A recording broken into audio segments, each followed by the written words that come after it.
BF Rochester, the sports leader, 95.7 FM and AM 950. The Fan, Rochester, an Odyssey sports station. It's time to start the show and talk about the sports we saw. Inside jokes and takes from Danger and Battaglia. Bills and the Sabres and the Amherst. Who gave a microphone to these jerks? Welcome to the sports bar, that's where you are. Welcome to the sports bar, that's where you are. Welcome to the sports bar, that's where you are. With Danger and Battaglia. Very good afternoon to you as we welcome you on into Rochester's only local sports talk show. It's the Sports Bar. It's Danger and Battaglia. We're glad you're with us to start your week here at 95.7 FM, AM 950, our YouTube channel. At the Fan Rochester, you get us in the free-to-download Odyssey app, even on your smart device, when you ask it to play 95.7 The Fan. We made it through weekend number 1 of March Madness, Gino. I don't think anybody should be like, well, my bracket is busted. I hadn't heard that once. Like, if your bracket is busted, who did you pick? Okay, maybe Wisconsin, but St. John's, perhaps. But other than that, though, You're still dancing. yeah. You're still alive. No Cinderellas, really. When you look at this bracket, I mean, who would you consider a Cinderella? You can't Are you consider kidding? Arkansas a Cinderella because they beat St. John's. The closest you had was maybe Colorado State if they beat Maryland. They didn't. They didn't. No, you can't consider Arkansas. They have a guy who won the national championship. They play in the SEC with 7 teams overall. Oh, yeah, hey, BYU, that's a cute story. No, they have the biggest collective. Right. Didn't they just shell out like the most money for the best prospect next year? They're paying $7 million. So that's really the storyline here, Danger. Like where we enjoyed that run by UB a couple years ago, and Bonnie fans are so faithful. It feels like the ACC outside of Duke is a mid-major at this point. I think you need a little bracket luck, though, for those Cinderella stories to fully materialize, right? Like when you look back at history, you know, the year that, was it Loyola Chicago, the year that Virginia got knocked out by a 16 seed, and like their path was a little bit easier. Like you have to have a little bit of bracket luck, I think, for a Cinderella story to fully materialize. Yeah, it's what this affords you to do for these bigger schools is go by pieces. Like the Cinderellas, what do you need? You need 2 big men and a few guys that can shoot the lights out. And anything can happen at that point. But now, if you can afford to bring in specialists and defensive guys or whatever it is, better coaching. Funny how Texas is now plucking away Sean Miller from Xavier. And, is that ironic? Like, oh, okay, you just beat us. Oh, okay, we're going to take you then. It's part of me is sad. I didn't think it would happen in this form. I thought basically you would have the SEC, the Big Ten say, you know what, we're going to separate and do our own thing. They're kind of already doing that right now. Yeah. Don't be sad, though, because I don't think that this – I do think that we will have tournaments in the future where a story happens, a team rises up, something surprises you. Just because this year feels very chalk and it feels like the good are good. I mean, we were talking about this going into the tournament, right? It felt like this year, more than most years, that the good were really good and everybody else was kind of like scrambling, right? And it's kind of proven to be true this year, but I don't know that it's going to be that way moving forward. I think there's still people figuring it out, and I also think that there's some luck in the bracket that comes into play where you do have a Cinderella story in play. And I think when you think about long-term memories of the tournament, for me at least, it's you remember the Cinderella teams I just mentioned, Loyola Chicago. You remember those stories, those teams, but the lasting memories are always like the just awesome teams that you just remember. I remember the Duke teams and the Fab Five, and those are the teams that I think will always stick with I'm you. going to push back on that a little bit. Yes, you remember that. In this day and age, does Villanova stack that up? I mean, Butler. It's not that long ago. Right. Like that, and that was Brad Stevens. You had this young guy, and now he's running the Boston Celtics. Like, you had a young guy put together this program who got his team to the finals in back-to-back years. You will never have another Butler making the final in this current format. I wonder. I wonder. I do. I mean, I think if it just comes down to money, then the real game is being played outside the court. Okay, so yeah, you have some daddy warbucks who Yeah. all of a sudden will show up on I the mean, scene. is that all it takes? Is that all? If that's all it takes, that and a good coach and a good facility and the whole thing, if that's what it takes, then maybe we will. But it's going to take time because you have to build it. You have to build a program like a Butler now. It was just about recruiting back in the day. Now it's about recruiting, but it's also about the money and whether or not you can get there's it. also another part of this too, Danger. It's about recruiting, but you know what helps build a program? Keeping the group together. I somebody smarter than me, please explain this.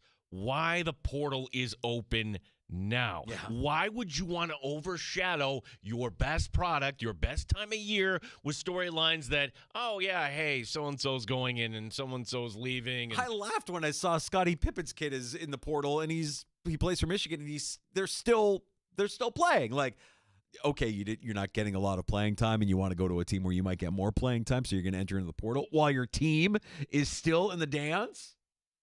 I don't know if I like that look. I don't know if I like that at all. But yeah, it feels different, yet the quality to me is still there. Like the games, they've been competitive. I mean, the Maryland ending last night was fantastic. So the tournament it feels a little bit different, but it was kind of what we were saying it was going to be like before it started, kind of top heavy, that the good teams are really good and that everybody else is going to have to fight and scrap and try to make their way through the bracket. Sweet 16 is set, and you're right. I don't know that a lot of people are saying my bracket is busted. If you had St. John's, yeah, maybe. But did we really think St. John's was going to win the whole thing? I think we were the one show like, yeah, they can't shoot. Like they were 65th in the country, and which that might put you middle of the pack in the Big East, but ultimately you're going to need to make shots, and they did not do that. So we're somewhere surprised. Oh my gosh, Arkansas! I'm not surprised at all. Oh, Greg, reaching out on X, where you can find us at the Fan Rochester. I'm at AKA Mike Danger. He's at Gene Battaglia. Good, you're here. Please explain the current trending term, quote, chalk to me like I'm a Cowboys fan. Greg wants a definition of chalk. So chalk is not front right. It's something to do, like the genesis of this has to do with betting, right? That's where I got to look at how I thought the story was basically on a chalkboard, you just went chalk across, all the way across, like your bracket. It was just, it basically is short for saying all the favorites are winning. Everybody's winning. All the teams that are favored to win are winning games, and therefore it's chalk. If you're favored to win, you're going to win. That's a chalk pick. Yeah, I got to find the genesis of that. All right, so we'll work on the backstory, but that's essentially what it is, Greg. So didn't mean to throw you off by using the term chalk. And by the way, it's not like a new term. I think it's a term that's been around for quite some time. It actually, okay, so the history of chalk dates back to horse racing, when bookies would set the odds for each horse by writing them on a chalkboard right there at the track. Okay. There you go. Yeah. So you would want to take the chalk. It always comes back to sports gambling. It always comes back to the bookie. We've got a fun show lined up for you this afternoon here in the Sports Bar, including our friend Hot Take Hickey. Ryan Hickey from the Infinity Sports Network stops by next hour. Yeah, let's get his take on some of the things that are happening in sports. The tournament, certainly something that is interesting. Also, Hot Take Hickey is a Colts fan, and I think the Colts are one of those interesting teams that could the version of Sam Darnold in 2025 actually exist in Indianapolis? Is that going to be a real competition? Does Anthony Richardson rise up? Hot Take Hickey, the executive producer of the JR Sport Brief. Ooh, you also hear him do his own show on Sunday nights. He will be joining us in the 4 o'clock hour. And later this hour, let's get ready for baseball season, fantasy baseball season. Our buddy that we talk to every week during the NFL season, Andy Behrens from Yahoo Fantasy, is going to stop by and talk some fantasy baseball with us here in about 10 minutes or so. So there are a lot of storylines, and if you have your draft coming up, what's going on with Mookie Betts? This is weird. Like, now they're saying it's a stomach ailment, but he can't get on the field. He might not be ready for the state side portion of the schedule here for the Dodgers. But that's one question we'll throw Andy's way here. Certainly see deals and saves. And is there still a premium and all that? Certainly steals you can get in many places now. We will talk to Andy Behrens, Yahoo Fantasy. And yes, I think we'll have to ask him a football question. One or two. Fantasy football is year-round. Yeah. You can join us anytime this afternoon. We've got our lines open for you. The Good Smoke Barbecue and Pub Wingman line, 866-4FAN is the phone number, 866-4326. Award-winning barbecue from Good Smoke Barbecue and Pub at 135 West Commercial Street, East Rochester, goodsmokebbq.com. And coming up today in the Sports Bar, your chance to win tickets to see Disturbed, the Sickness 25th Anniversary Tour. That makes me feel old, Danger. With special guest Daughtry and Nothing More, April 4th at KeyBank Center. Tickets on sale now at Ticketmaster.com. Do you remember Disturbed? Were you a big Disturbed guy, Gino, back in the day? Probably. One song that became like a stadium anthem, Down with the Sickness, right? And then now that's 25 years ago.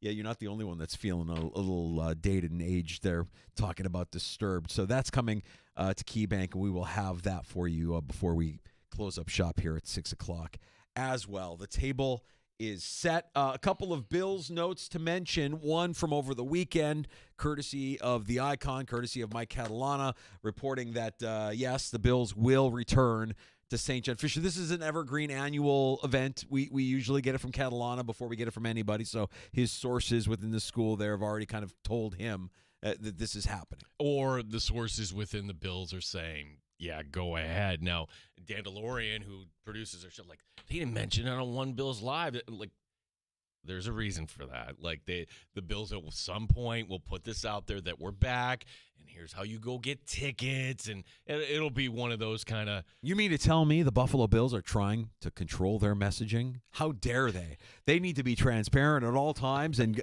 no, that's the way they operate. That's the way they move. But we have no reason to believe that the report from Catalana is anything but accurate and that they will be back.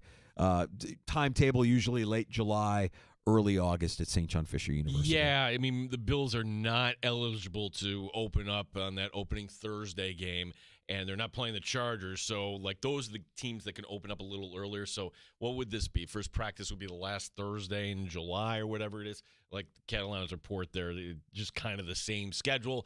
And who do we have to thank for this? We have to thank all the fine members at Oak Hill Country Club, because honestly, you are the ones who are keeping Buffalo Bills trained. Fisher does a great job. Fisher is a beautiful campus, and Sean McDermott, they love the team bonding. And If Josh Allen couldn't play golf, would we be still doing this? That's a good question. Yeah, I think Bean. Bean likes to get out there as well. So that's thank you for letting him on. I think Allen's actually a member now. Yeah, that's a lot of fun. Also from the Bills, and this according to Buffalo News, the Bills did confirm that the first group of 300-level season ticket holders are going to learn this week the price of their PSLs and season tickets for the new facility in 2026. So that's why I haven't, like, sounded the alarms at all. Like, oh, my gosh, look, sales are pacing slow. They hadn't reached out to, I don't know, half roughly of the people, because the way they see it is you create more demand for the high prior stuff. And then, like, okay, like for everybody that might have passed on it, now it's your chance to move on up. Just like they used to say in the Jeffersons, you want to move down and you want to, or you want to just kind of pay what you had.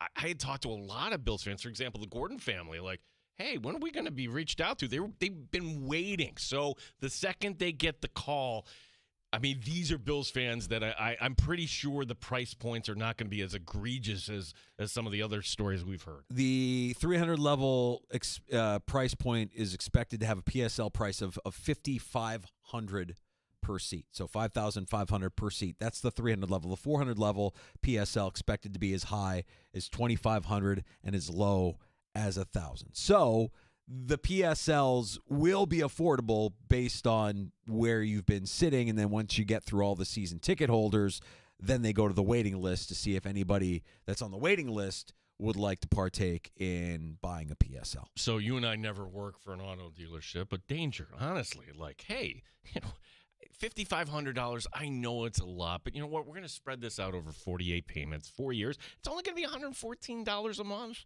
That's less than your cell phone. Would you sign right here? I got to tell you, man, me, the way I operate, the way I've been kind of trained to operate, if I don't have it in cash, I'm not interested. I don't want to finance anything. If I wanted to do it, I would do it just knowing, all right, it's going to be $11,000 for a pair of seats for the PSL. If I've got that $11,000 in cash, then boom, I'm going. But if I had to finance it, forget it. I know there's a lot of people out there that'll look at that as a tasty option. Just make sure you're reading the fine print. Don't sign into something that's going to, cost you more than it actually needs to cost you. Because the thing we've said all along, or at least I've said it all along with the new stadium, and I know they're not going to turn back the clock on the new stadium. It's up. It's going. It's there, yeah. I never really understood how our region had the kind of wealth to support a new stadium when you look at the PSLs. And I guess you scale it to the price that you can afford, and it'll be full, and it'll be grand, and it'll be awesome. But I hope it doesn't. You're looking at this through your lens. I'm not looking at this through the corporate lens. Right, You're right. The corporate lens or the... You and I both know somebody who... What price can you put on memories with your family? What price can you put on memories with your friends, your kids, whatever it is? If that's you, then by all means, go for it. I hope that when it opens up, I know it's going to be fantastic. We know it's going to be an event. It's going to be grand. I just hope it doesn't ruin the financial background of a lot of families that are going to participate. There will be some story. Inevitably, there you will be able to, like, if you are a reporter, you can find that story 5 years from now. You will find the story of George and Mabel, who have been season ticket holders for 48 years. Can't afford it anymore. They can't afford it anymore because they're going into. It was the Super Bowl era. You've been chasing this dream, and I don't know about you, but I didn't have money when I was 20. Okay, and not that I have money now, but maybe a lot of people do, and they can't afford this. When this is something like, you can't afford a yacht, you can't afford this, but you know what? I've always dreamt of becoming a Buffalo Bills season ticket holder, and this stadium is going to be a nice experience. Andy Behrens, Yahoo Fantasy. We'll talk some fantasy baseball next in the sports bar, and we'll take your calls throughout the course of the afternoon. You're welcome to join us anytime. 866-4FAN, 866-4326. You're listening to the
Sports Update. 13 WEM's Mike Catalano reporting the Buffalo Bills will be back at St. John Fisher University this summer. The schedule is expected to be similar to years past. Steve Tasker today on One Bills Live wants his team to focus on one side of the ball. I can't put wide receiver at the top of the priority list the way the team is currently constructed and with the production you've got offensively on that side of the ball. If you can get one, sure. If you can sign one cheap, sure. But you got to have some bodies. Yeah. And corner is a glaring need right now. Opening day in the majors coming up Thursday. The Yankees will open up against Milwaukee. We'll talk some fantasy baseball coming up next. Andy Behrens from Yahoo Fantasy joins us. The Rochester Americans took 4 of 6 points over the weekend, still nestled in second place of the North. Bridgeport coming to town this Friday. Gene Battaglia and the sports leader, 95.7 FM and AM 950, The Fan, Rochester. They've raised the bar on Rochester Sports Talk. You're in the Sports Bar with Danger and Battaglia on the Sports Leader, 95.7 FM and AM 950 The Fan, Rochester.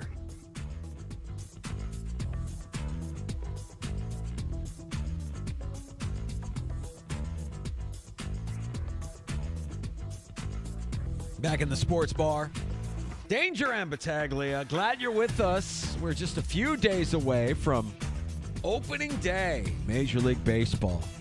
For some of you, that means it's crunch time. It's fantasy draft season for fantasy baseball. We're going to talk fantasy sports.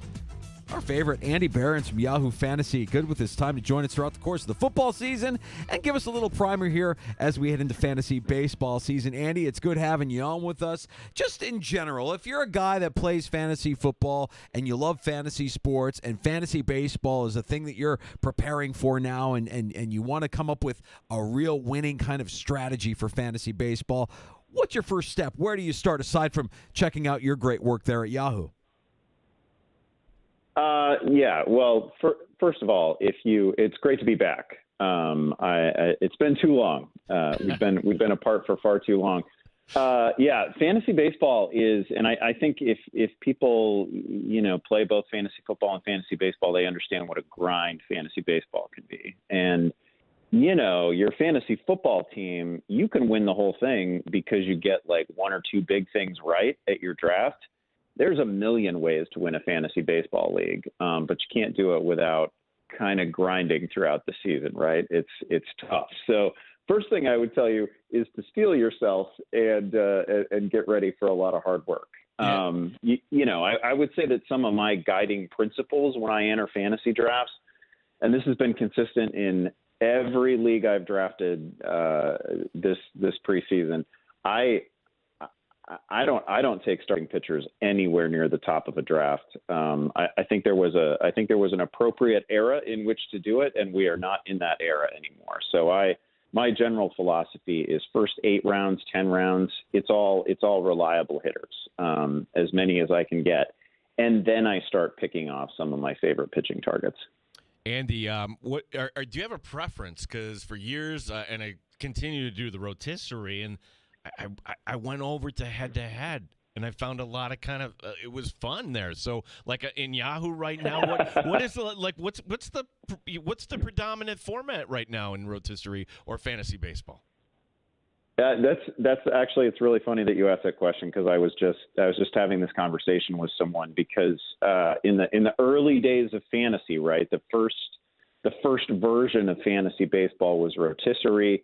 And still, to this day, so much of the content that gets produced around fantasy baseball is written for a rotisserie style of gameplay. That's like 10% of the leagues at Yahoo. Like it is not a very popular format. The dominant form of playing this game involves head-to-head, and that can be head-to-head categories, that can be head-to-head points. There's different versions of head-to-head play. But that is how people like their fantasy sports. It's how I like my fantasy sports, honestly. I like the weekly or the daily winning and losing. Helps hold your attention. It is how sports themselves actually work, right? So I like a little bit of winning and losing throughout the season toward the goal. winning the whole darn thing when we get to September. Andy, you mentioned your strategy on starting pitching. I'm curious about whether or not it's worth paying the price for a known closer, or should you wait until later in the draft for a known closer as well, a commodity there to end the game? Yeah, it depends on what that early price is. And I've seen plenty of drafts in which somebody, generally somebody who considers themselves a very savvy player, will take one of the brand name sort of luxury closers, like in the third round, the fourth round, whether that's Clase, Williams, Hader, one of those guys. And for me, that's a little bit too rich, because I know because I've been playing this game for a long time. And this repeats itself every year. I know that there are guys who are going to put up 30 saves, 40 saves. Number one, that I can find on the waiver wire in season, because roughly every year, 30% of all closing jobs are lost at some point during the year, either due to injury or performance, and they flip, and there's just always closers available. I also know that there's a bunch of guys who, for whatever reason, they may not have the dead ball era sort of ratios that a Devin Williams might put up, but man, like, I don't know, Kyle Finnegan, that guy is the clear closer for the Nationals. Saved a bunch of games last year. There's like 8 or 10 guys like that available in the second half of drafts. So I feel like I can address saves late. And I can do it pretty responsibly with guys who, again, maybe they aren't going to have like a 1.5 ERA and a 0.8 WHIP or anything like that, but you can't really count on that from the top guys either. I'm just collecting saves from my relief pitchers. Andy Behrens, Yahoo Fantasy, is our guest. So saves, certainly, wherever you can find them. Steals in my opinion, used to be a little more valuable in terms of where do you find them. Now it feels like, okay, you can kind of wait on that. So kind of the same question about this category. Is hey, do you just draft Ellie De La Cruz and call it a day? Or if you miss out on them, are there opportunities later in the draft, Andy? Yeah, it's funny that you phrase it that way, because there really was a time where if you could target somebody, if you felt confident that somebody was going to steal 50 bases, you really were most of the way home if you drafted that guy. But we're not in that era anymore. The rule changes from a couple of years ago immediately led. I think the number was roughly an average baseball team. Prior to the rule changes, stole 80 bags a year, right? It was like 83, something like that. And then immediately that first season, 120. The percentage change in Major League Baseball as a whole is kind of translated to fantasy. Like you need to increase your sort of baseline expectations for, okay, how many steals am I going to need throughout the year? You need to raise that by about 50%, which as a practical matter means there's no one player who can get you all the way there. So even taking Ellie De La Cruz, that's an awesome start in the first round, but it doesn't get you to the total that you're going to need to be really competitive in the category. You've got to be constantly thinking about it up and down the draft. But the flip side of this is also that we no longer need to rely on the stolen base specialist, right? There used to always be a place for, like, I don't know, whether it was Malik Smith or Billy Tony Hamilton, Womack, yeah. one of these guys who wasn't, like, they weren't much of a hitter and they weren't going to help you in 4 categories, but they were really going to help you in 1 category. Well, you don't need to carry that guy anymore, because there's a whole bunch of players out there who are going to steal 20 bases, 30 bases. Now you need to really focus on addressing the category up and down the draft, but also make sure that you're getting steals from players who will contribute elsewhere. Talking to Andy Behrens, Yahoo Fantasy, getting ready for opening day on Thursday, fantasy baseball conversation. And Andy, I know that we talk about during the football season, especially when you consider like tight end. It feels like every year in football, oh boy, position scarcity. If you don't get one of the top 2 or 3 guys, you're going to be left out in the cold and going into the waiver wire and trying to patch that together through the course of the season. Is there a position in fantasy baseball that you would say going into this season is thin? What should we grab early on? Yeah, honestly, it's the weirdest thing, because if you were playing fantasy baseball like 20 years ago, 25 years ago, first base was a gold mine. You couldn't go wrong, right? Like, first base was full of guys who were going to hit 300 with 30 home runs, and they're going to help you in 4 categories, and it was great. It was the least scarce position that there was, and you needed to really target like second base and shortstop. Now, there's like 4 first basemen that I really trust. And one of them, Freddie Freeman, is a little bit dinged, right? So if I don't get one of those top 3 or 4 guys, I generally don't love my drafts. So I get a lot of Vlad, I get a lot of Bryce Harper, and there are going to be some names that pop down the ranks, but everybody has flaws. Everybody has limitations outside of those top 3 or 4 guys. And I think part of that, you just asked about stolen bases. Part of it is the fact that we just don't get a lot of steals at first base, and the position is full of guys who aren't going to hit for average, and they have some pop, but they don't have like extreme power, right? And you can't build a team full of guys who are going to hit 250 with like 23 or 25 home runs. That's not going to win. That's not a great player in fantasy. So I need one of those like top 3 or 4 first basemen for me to feel really good about it. It's also interesting because we've, over the last like 3 or 4 years, there just haven't been very many prospects. Like the prospects who are supposed to hit at first base just haven't done it. Like we're still waiting for Spencer Torkelson. We're still waiting for Christian Encarnacion Strand, right? Like some of those big names that came up, they've missed to this point. And so the position hasn't really replenished the talent. And now we're stuck in a situation where there's not enough to go around in a mixed league. Danger, I see myself drafting the polar bear in the second round now. But thanks, you would Andy do Barron. that. We're talking Andy Barron's Yahoo Fantasy. One of the big changes this year in baseball, well, the situations with the A's and the Rays. And normally, how do these ballparks play? But it's not only that, Andy. How do you think the teams are affected, specifically maybe the pitching staffs, when you've got the Athletics playing in the summer heat of Sacramento and the Rays in the mugginess? They got to go outdoors now. Yeah, you have really zeroed in on a couple of really interesting teams here, because the A's are obviously coming from a pitcher-friendly environment in Oakland, a lot of foul territory, and they're going to a park in Sacramento. You mentioned the heat. Like, I've only been to Sacramento a couple times. Unfortunately, both of those times have been in the summer, and it was like 110 degrees. So I don't even know how they're going to deal with that. But it's more of a neutral park. And there's less foul territory. It's not an extreme hitters environment, but it's going to be a different environment. So I think it shakes out well for your Athletics hitters. I think that's a good thing. I'd be a little bit concerned, not that anybody was all in on any Athletics pitchers, but it's a little bit of a concern for those guys. The Rays are really this is a wild flip for the Rays in terms of park factors, because for years they've been playing in a place that's very pitcher friendly, kind of a dreary environment. And now they're going to be playing at Steinbrenner Field. And the thing about Steinbrenner Field is that it basically has the dimensions of Yankee Stadium, right? So extremely friendly to hitters, especially to left-handed power.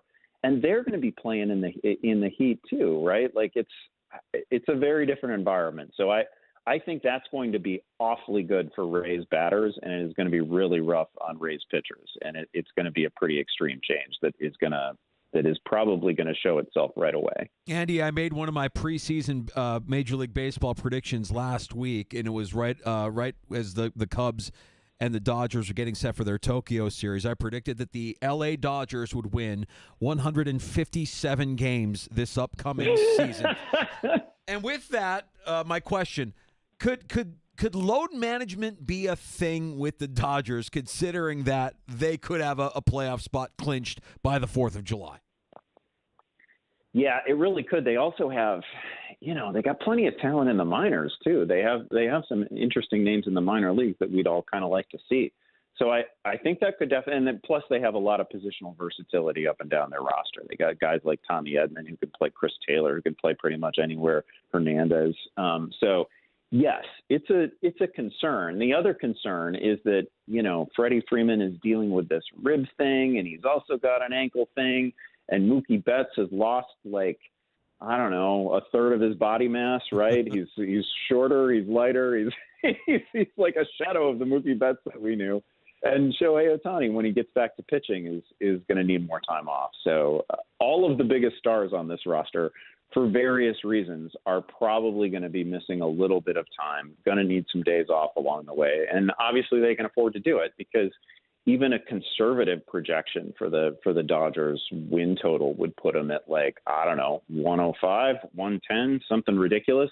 They're just absolutely stacked up and down the lineup. So yeah, it is going to have to be a concern when you draft those guys, I'm afraid.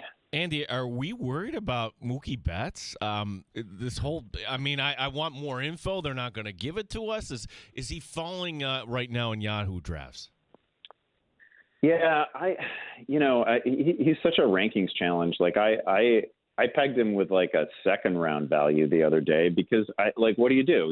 He's eligible all over the place. I'm sure that when he gets back to, full strength, which of course will happen, pretty sure Mookie Betts has, the best medical attention that money can buy. But right now he's like, what does he say? He's like 157 pounds, 160 pounds, something like that. He's lost like 20 pounds. That's not a small thing. It's going to take him some time to get back to normal game shape. I mean, shoot, we think about players maybe losing that much weight over the course of a full season, but he did it in March. That's just like I don't know. That's a messy situation. It's not great right away. So I am basically looking at the month of April as a new spring training for him. As time that he's going to need to get back up to speed and get back to sort of normal conditioning. So I am definitely worried about Betts, but the flip side is, by the time he's back to being Mookie Betts again, and I'm sure that's going to happen, you got a guy who's eligible at like 3 different spots, and he's just about a perfect fantasy creation. So I still don't mind drafting him. He's not like on some stay away list for me, but I am definitely concerned, and it's begun to be reflected in my ranks. Well, let's talk about a couple of guys that you might have a buyer beware, and I think if there's a team that could challenge the Dodgers in the National League, a lot of people have identified the Braves with 2 guys coming back from injury in Atlanta, Spencer Strider, Ronald Acuna. Any red flags here? You good taking at them maybe a little bit of a discount from last year? Little bit of a red flag on Acuna, not because I don't expect him to eventually be at full strength, but more because I'm a little concerned that he's not going to run at the level that maybe you expect him to, and certainly not at the level that he did when he collected MVPs and creating new power speed clubs all of his own. I don't think that's going to happen. I don't think we're getting 50 or 60 steals out of Acuna anymore after the knee issues. Strider, on the other hand, I'm kind of all in, and I mentioned before that I am not somebody who drafts pitchers early. But I have been in a couple of situations where, it's a salary cap draft and we're bidding on players, and the bidding just stops on Spencer Strider at like $11 or $12 because people are worried about his innings. Well, guess what? Nobody pitches any innings anymore. 4 guys reached 200 innings last year, and none of them reached 210. Like, if you get 140 innings out of Spencer Strider, and they are 140 of the best innings in baseball, that's great. And that guy can win a Cy Young still. Like, he looked awesome in his first spring start. Looked like he hadn't missed any time. And if he holds up over 140 or 150 innings, I'm in on that guy, because that guy is the actual best pitcher in the National League. Andy, if you're comparing this to fantasy football, like when it comes to rookies in football, we know the guys coming in, probably because of the draft, probably because we have all summer to talk about it. Baseball, I feel a little more lost here. I mean, we knew Skeens last year here in Rochester. Okay, we knew about James Wood, we knew about Dylan Cruz, but that's only because, we're kind of living it here.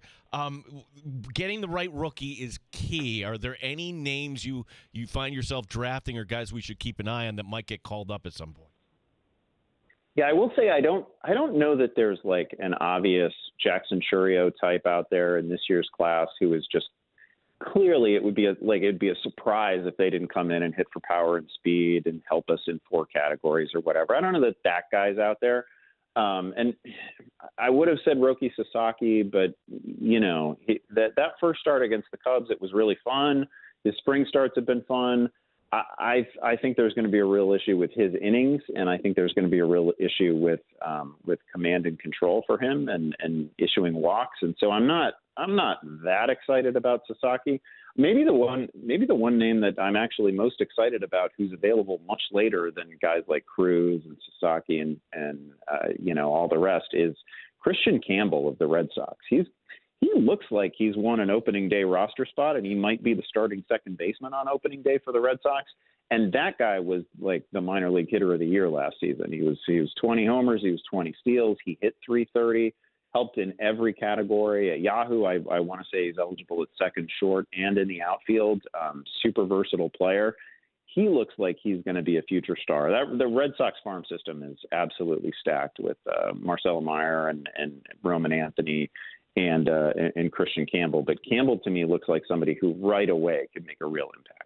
Andy Barron's Yahoo Fantasy, our guest in the Sports Bar, Danger and Battaglia. A nice fantasy baseball conversation, Andy, but there's always football kind of catching our gaze off to the side. And I know that you're following along, and there's off-season storylines and free agency storylines that have caught your eye. What about this opening of the league year for the NFL has kind of shifted any of the fantasy plate tectonics in the NFL?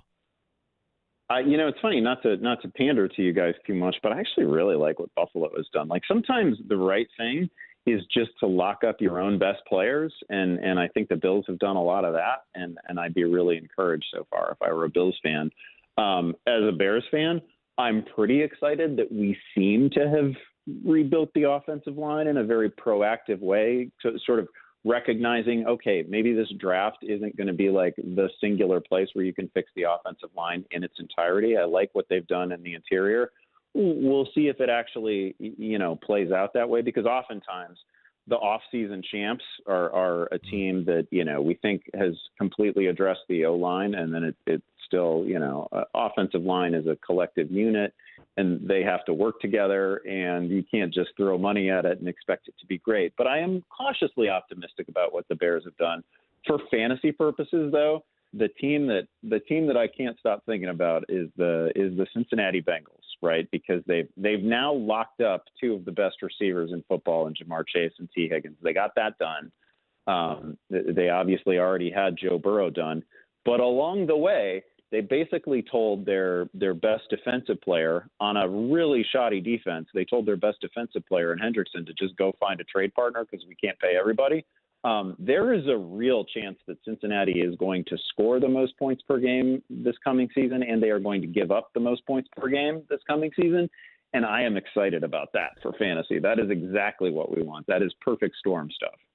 Last one for me, Andy, and maybe I'm putting you on the spot here, but Josh Palmer is a guy that I always kind of picked up here or there as a fill-in and never kind of turned it on with the Chargers. And here he is in Buffalo, and you have a lot of Bills fans excited. You have the film community saying, "Oh, look, he gets separation." They weren't you, but at the end of the day, I just look at it and like, well, where were the numbers? And he did have time on the field. So where do you come down on the Bills picking up Josh Palmer and how he fits now in Buffalo? Yeah, not an explosive player. Josh Palmer is not some secret superstar. He's a good pro, though. He's not.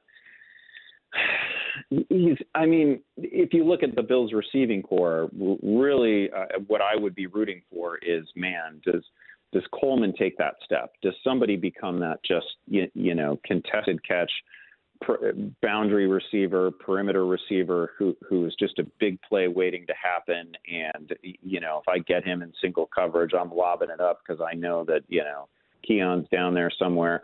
That's what I want the Bills to have, and that fits perfectly well with Josh Allen's game too. Like, Palmer's a nice player, and he can certainly be a piece. And I don't know, is the 99th percentile outcome for Josh Palmer that he could have 1,000-yard season? Sure, I'd put that out there. But is Josh Palmer the kind of player that puts me over the top and gets me super excited? No, but he's a good pro, and I'd be happy to have him, right? And the Bills are just doing this nice thing where they lock up Khalil Shakir, who's great. Obviously, you lock up Josh Allen, who is a superhero level athlete and one of the game's best quarterbacks. Like, I generally like the offseason they've had. It's not because of the new additions, though. It's more because of what they've said. Okay, we're committed to this for like 4 or 5 years, and they've made some really good choices. Andy, it's great having you on. You're right. It's been too long, and we need to do it more often. Before we let you go, I want to make sure you let everybody know how they can get ready for their fantasy baseball draft if they haven't had it yet, and all the work you're doing at Yahoo Fantasy here in preparation for it. Yeah, thanks, guys. We have a full baseball draft kit that I believe is leading the site right now over at Yahoo Fantasy, so come check that out. It's got our rankings. It's got sleepers. It's got every kind of thing you could possibly hope for. we're still churning out content, even though I'm down to my last draft. I'm so excited to have baseball draft season behind me, honestly. Andy, we haven't talked in so long. The Bears have a new head coach. Are you excited? I'm really excited. I can't believe it played out that way. I can't believe we actually got the guy that I wanted and that was the consensus best. But again, I feel like the more I talk about the Bears offseason, I can just jinx it, right? Let's keep it at I don't want to do the thing. Yeah, I was going to say, Andy, let's keep it at like a level 6 out of 10, right? Like the I don't want to do the thing where I become like all sort of breathlessly excited about Caleb last year. I mean, a lot still has to go right, but I do like the way they've arranged the pieces on the board. I'll say that. We'll see if it actually comes together. Andy, thanks. This has been very, very helpful. And if we end up winning, our debt to you grows. Thanks for your time here today, Andy. Hey, it's great talking to you guys. Thanks for having me back. Take care, Andy. There's Andy Behrens, Yahoo Fantasy. Yeah, be honest, Gino. We invited Andy on so he could help you with your last-minute draft prep. 100%. No, yeah. I mean, is your strategy altered now that we've talked to Andy? A couple of things. Listen, first baseman,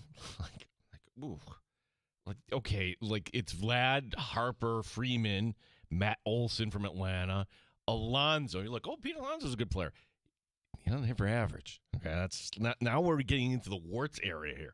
Josh Naylor, Cody Bellinger, Jake Berger of Texas, Vinny Pasquantino. Hey, me. Hey, well, that's your guy, 'cause he's a guy. Yeah.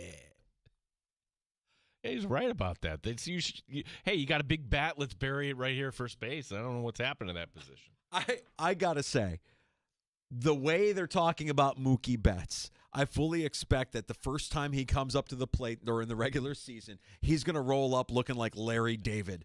Okay? I mean, this sounds horrible. It's like now coming to the plate for the Los Angeles Dodgers, Mookie Betts. And it's a guy that looks like Larry David. Just emaciated. Yeah, not right. Concerning. It's not great. No. It's not great when you hear about, one of your best players losing 20 pounds and having this sickness that, I mean, I hope he's okay, but man, the way it's being talked up, I fully expect him to show up looking like Larry David the first time he's up at bat. Cue the curb music. Well, the story was, okay, we're going to leave him back from Tokyo, and did the Dodgers need him? No. They won both games, okay? Yeah, he's got this stomach ailment, lost 15 pounds. Okay, he'll be ready to go. Oh, no, now he's lost 20. Okay, he's not going to be ready this week. Yeah, I would think with the best doctors, the best help you can get, you wouldn't have this situation. Not great, Bob. Well, they're still winning 157 games. I haven't walked back my prediction at all. Not one to the Yankees? Mm-mm. No. 157 and 5. 157 and 5 for the LA Dodgers in 2025. We've got to take a break. I thought more this weekend about, and we're going to hit our quota, about Aaron Rodgers and the Steelers. And I want to explain why, if you're a Steeler fan, you should actually kind of be excited for this. I'll explain. Okay. You realize that I'm like, are you being serious? At this point, you're I guess anything would be an upgrade. Even that, I don't know where you're going with that. That's, I got some thoughts on this too. Like somebody mentioned, hey, that'd be great to see Aaron Rodgers if they choose the Steelers. No, the Steelers aren't eligible by the rules of who's going to be on Hard Knocks I'm talking about. But I do have my list of teams that I would like to see HBO pick up this year. All right, we'll get to that. Ryan Hickey, Hot Take Hickey from the Infinity Sports Network is also going to join us in the 4 o'clock hour. Before we go to break, let's hook you up with a free pair of tickets right now to see Disturbed, The Sickness 25th Anniversary Tour with Daughtry and Nothing More. That's coming up here on April 4th at KeyBank Center. You can get tickets on sale at Ticketmaster.com or win them for free if you're caller 5 right now at 866-4FAN, 866-4326 to see Daughtry and Disturbed, The Sickness 25th Anniversary Tour at KeyBank Center for free from the Fan Rochester.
HD2 Rochester and streaming online and in the Odyssey app at The Fan Rochester, the sports leader, 95.7 FM and AM 950, The Fan Rochester, an Odyssey sports station.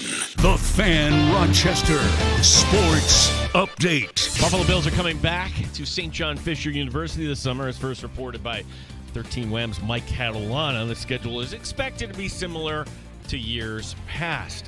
Rochester Americans coming off a weekend where they took 4 of a possible 6 points. Head coach Mike Leone. We just stuck with it. We phoned our game with about, I would say, 7 to go in the second. I thought our third period was our best period, and when we needed to be good, when the game got hard, I thought we did a great job away from the puck.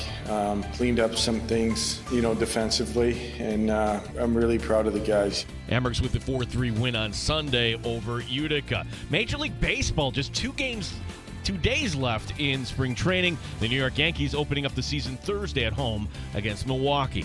Gene Battaglia in the sports leader, 95.7 FM and AM 950, The Fan Rochester.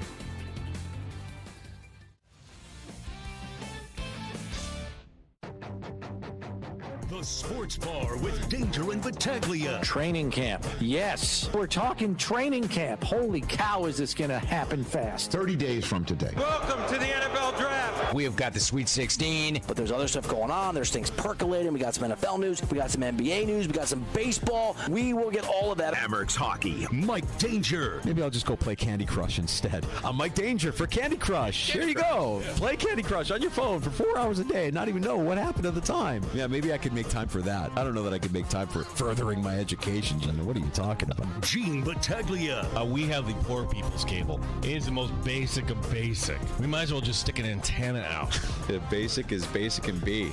Not that we need to watch the tournament doing a show or anything. Oh, Would help. right. Yeah, that would be nice. Poverty cable. 95.7 FM and AM 950 The Fan.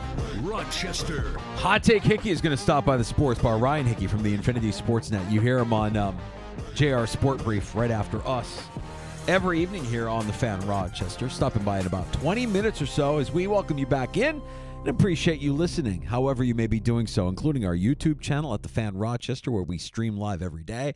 Don't forget to like and subscribe while you're there. Click on that little bell so you get notified every time we go live. The free-to-download Odyssey app also works, and if you're driving around and listening to 95.7 FM and AM 950, we appreciate that as well. So when do we start paying attention to the women's tournament? It's on right now. Iowa now, oh, yeah, they're not a 1 seed. Now they're a 6, and they're actually on the road. Yes, they play the first and second rounds on the road. They're actually real home courts. It's not to what, the Elite 8 maybe? Sweet 16? Final 4? Can I be honest? Look, you're going to be paying attention if it's Kim Mulkey against South Carolina. It depends on the matchup. Maybe. But with no Caitlin Clark, without that kind of like transcendent star, it's really tough. I think it's really, really tough to say that it's going to see the same kind of popularity that it's seen the last couple of years. Yeah, we'll get a good matchup. If you're talking about an LSU against South Carolina, sure. Yeah, that'll come and it'll intensify, but it won't be, for me, it won't be the same because you don't have that transcendent star at the center of all the action. LSU tonight. So Kim Mulkey is on tonight, 6 o'clock against Florida State. That's going to be one of those ones to watch up. But, yeah, South Carolina's a 1. Syracuse not in this. So, I mean, if you want to talk about a tournament being disappointing because there's no Cinderellas in it, the women's tournament every year, there's never a Cinderella story in the women's tournament. No, that's the thing. It's always, and maybe this will change like 10 years from now. Maybe we could use a tournament with Cinderellas. I don't know if we're going to have Cinderellas in the men's tournament as a regular thing anymore. The rich get richer, and they start to separate from the pack. Before we get to Ryan Hickey joining us here in less than 20 minutes, I thought a little bit about this over the weekend, Gino, and I know that there's momentum in Aaron Rodgers signing in Pittsburgh. I also know that there's a lot of people that follow the Steelers that don't want anything to do with Aaron Rodgers signing in Pittsburgh. I know we clown on this player. I know this is a real tough spot for the Steelers that they find themselves in, but the reality is Rodgers is actually the best quarterback that franchise has had since Big Ben retired. No question. No question about it. And if they can make the postseason with, let me just look back here, Russell Wilson, Mason Rudolph, Duck Hodges. I'm sorry, they're likely a playoff team again with Aaron Rodgers. Sorry, Steeler fan, you might not like it, but that's your best chance to get to the postseason. They may even win one in January if Rodgers is healthy and your starting quarterback. Draft a quarterback in waiting if you like a Jalen Milroe, but Rodgers gives you the best chance to win in 2025. Just plug your nose and get ready, because it's going to be another season in Pittsburgh, just like it is every year, where you win 9, 10 games, you find yourself in the postseason. It's just the way it goes. Well, we always kind of pointed to the Colts as, okay, they're always like team stopgap. Who's going to be the guy this year? It's Matt Ryan. Like, this is now the Steelers. Mm-hmm. This is and of the stopgap quarterbacks. I mean, we all look at Rodgers and how he can be insufferable. I saw one way to. That's really what this is. We really don't like the guy. No. But you have to recognize, even last year on a losing team, he still made plays. Like, he was still pretty good. Like, now, I'm not saying he's elite. I'm not saying he's anywhere near the level. I know that he hasn't won anything in some time, right? It's been, when was the last time he made the postseason? 2019? 2020. 2020? 2020 with losing the NFC Championship game at home to Tom Brady. That's right. That's right. Yes. So there's been some time, but he, even last year when you watched him play, you can find some plays out of what Aaron Rodgers is. I know it's going to be chaotic. I know there's going to be a lot of, but if there's a guy who can manage the crazy, we've seen this, it's Tomlin. And maybe the craziness of having Aaron Rodgers under the tent isn't as crazy as it seems when you consider Tomlin's the guy that's kind of shielding everybody from the craziness in the locker room. He's going to say yes on draft night, isn't he? Oh, he's going to wait until draft night. Yeah, like that. Like, you ever do this, like, hey, with your friends, like, oh, let's start a baby pool. All right, let's see when you're, like, let's start an Aaron Rodgers baby pool. When does he say yes to this? Isn't it fascinating to think about how that back and forth might be going? Like, they're feeling each other out. They're learning about each other.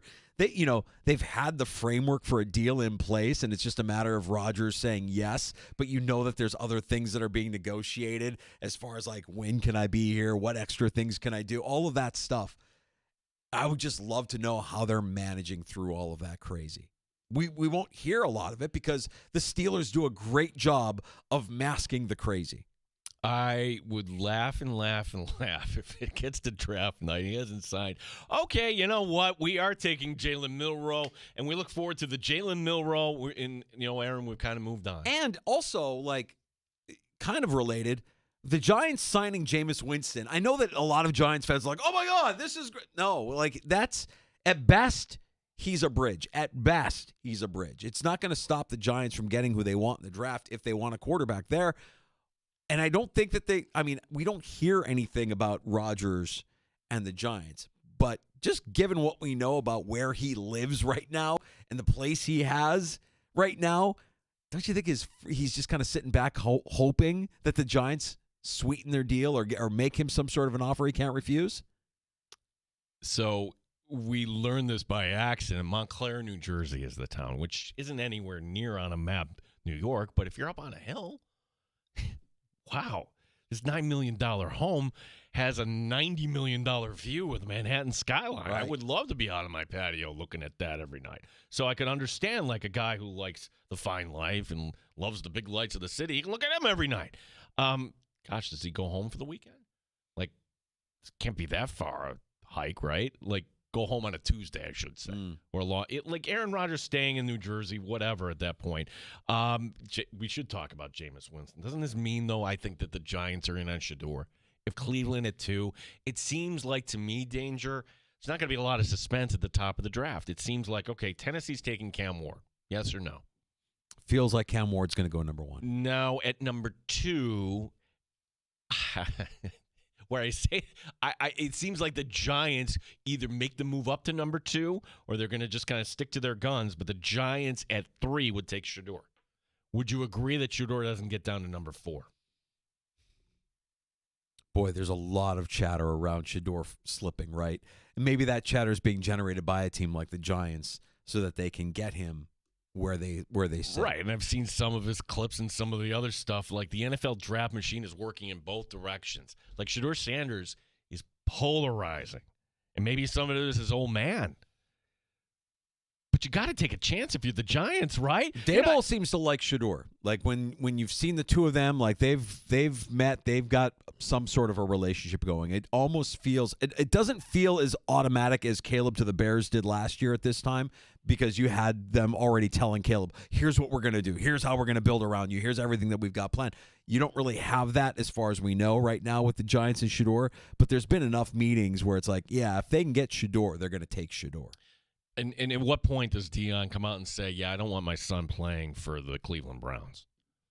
Right. Even though he's got some relationship with Kevin Stefanski, it's really the ownership. Well, you got a couple of teams that still need veteran help at quarterback. That would be the Steelers. That would be the Browns. And it would also be the Vikings. The Vikings, I don't know what the Vikings have beyond J.J. McCarthy as far as any sort of veteran leadership. They don't have any. So still some moves to be made here, and Rodgers remains one of those dominoes that needs to fall. Yeah, someone made the suggestion that the Steelers would be ideal for Hard Knocks, seeing that Rodgers, okay, does he help or destroy the culture? Well, can't happen. Remember the parameters here. Teams that made the playoffs the year before are ineligible, and that's where I had to look it up. I'm not kidding you. Yes, you forgot. The Steelers really did make the playoffs. They played the Ravens. It was on one of the streaming services. You probably missed it. You probably, if you watch, you're like, okay, they're not winning this game. So with that being said, all right, who would I like a peek behind the curtain, knowing that with the quarterback show, we're going to see on Netflix Cincinnati. Okay, and Cincinnati, I'm taking them out of the equation. They would also be eligible for this, but Joe Burrow following him around, I think you would kind of get a taste of that. Teams that I would like to see. Number 3 on the list eligible, I'm going to go with Carolina. I think owner David Tepper, really, is he that much of a hothead? Is he, managing this day to day? Number 2 on my list, a team I think is going to just finally bottom out here. And if we're watching and looking for dysfunction, tell me San Francisco isn't going to be a team that could fall in that direction, Danger. Number 1 on the list, and maybe it's an AFC East bias, but give me the Dolphins and that quirky head coach and the star wide receiver that doesn't want to be there and the quarterback that we all fear for his future. Miami would be a good watch. I like there was a clip from last season. Was it last season or the season before? I don't know. But McDaniels, for whatever we clown on that guy for, there was a funny clip of him trolling Max Crosby. Did you see this clip where they basically pretended like they were going to call something and they got Crosby to jump, and then basically he's yelling at Crosby, "We didn't even have a play called there, Max. Max, we didn't have a play call." It was a classic troll job. And it just kind of, again, shows that this guy has like this quirky kind of personality and character, which I think is great for the league. I want to see the Raiders on Hard Knocks. Can we get the Raiders on Hard Knocks? I know that we've seen them in recent years. We saw the Dolphins way back when. Right. Pete Carroll. I'm just fascinated by Pete Carroll. Like, where is this fountain of youth that he has? Or is it a myth? Is he actually starting to act and speak? Is he able to relate to this young roster? I think the NFL would vote that down, because do you have the suspicion? I do. Who's the de facto GM of that team? And should the de facto GM of that team be a commentator for Fox? I'm talking about Brady. Yeah. If we see that Brady is actually the real decision maker, our other owner is going to be like, oh, why are we having this guy? I don't know, but that would be an interesting team too. Yeah, the Niners would be fun. The Niners feel like, now they got to trade Ayuk. They're trying to trade Ayuk by like the start of April. They're going to be on the hook for all of this money for a guy they're a mess. The Niners are kind of a mess right now, and it's a shame because there's some talent there, but you start to get the sense that there is some dysfunction there. What about the Colts? Would you be interested in seeing that quarterback battle? Yeah, like play out through the preseason? How does a kid, Richardson, interact with his teammates? Yeah, I'd like to see that one too. That's right. That'd be another eligible team. Yeah, that would be a lot of fun as well. Oh, but the owner, is he okay? Well, yeah. Well, we'll talk more Colts here with Ryan Hickey of Infinity Sports Network. He's going to stop by the sports bar in a few. and we'll get his take on not just his Colts, but also talk about everything that's been going on. Whether you want to talk about the tournament, whether you want to talk about NFL free agency, there's been plenty to unpack. And we also have Major League Baseball's opening day coming up here this week as well. So Ryan Hickey is going to join us in just a couple few. So plot twist here. Do you remember this story about Xavier Worthy and allegedly doing something bad? Choking basically was the allegation there. Well, Williamson County, their DA said no charges will be filed against Worthy. Now comes this. Worthy is suing his ex-fiancée, says this was extortion. Yeah, well, like most of these cases, I just kind of think we should probably let it all play out and see what happens, because I feel as if you could say for a lot of these horrible things that get alleged, the first thing that comes out of a lot of people's mouth is, well, she's going for the money. That's just she's going for the money. I don't know what's true and what's not. We're not there. I think we just have to point this out because everybody's like, ha, see, this might be in the Bills' favor. It's like, all right, well. You don't know. You don't know. We don't know. I mean, we can go back to McCoy, right? Shady McCoy, when he was a Buffalo Bill. That summer was crazy. And what happened? Nothing happened with it. No. Nothing.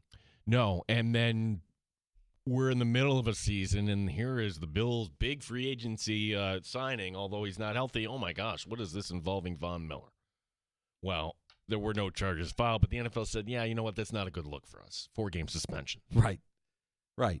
So, and the NFL could still do that with Worthy, right? Like, they could absolutely look at this and be like, this is just not a good look. So get your affairs in order and make sure you keep everything tight.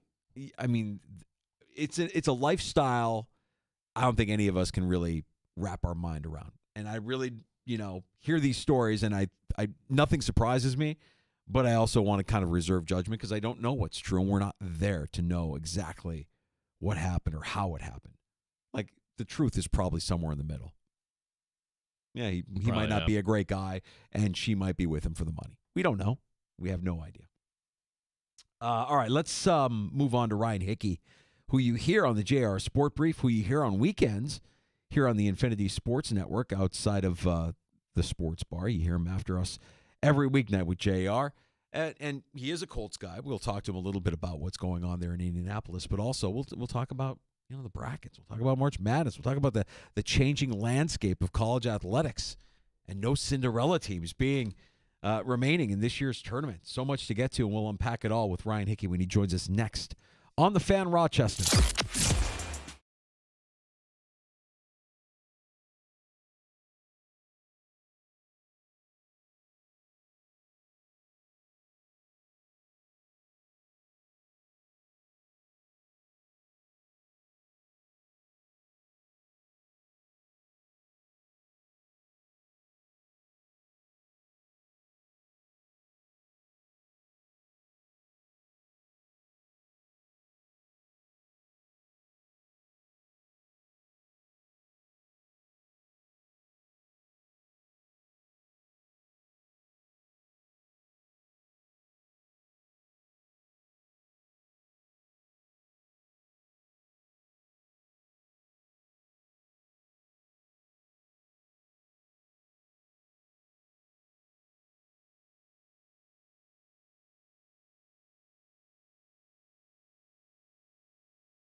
Sports Update. 13 Wham's Mike Catalano reporting the Buffalo Bills will be back at St. John Fisher University this summer. The training camp schedule expected to be similar to years past. Steve Tasker today on One Bills Live says the wide receiver position's not the top priority. I can't put wide receiver at the top of the priority list the way the team is currently constructed and with the production you know you've got offensively on that side of the ball. If you can get one, sure. If you can sign one cheap, sure. But you got to have some bodies. Yeah. And corner is a glaring need right now. Opening day in the majors coming up on Thursday. The Yankees opening a home against Milwaukee. NCAA Women's Tournament, Iowa trailing Oklahoma. They're in the second, 22-11. The Amerks took 4 of 6 points on the weekend. Rochester home Friday against Bridgeport. Gene Battaglia, the sports leader, 95.7 FM and AM 950, The Fan, Rochester.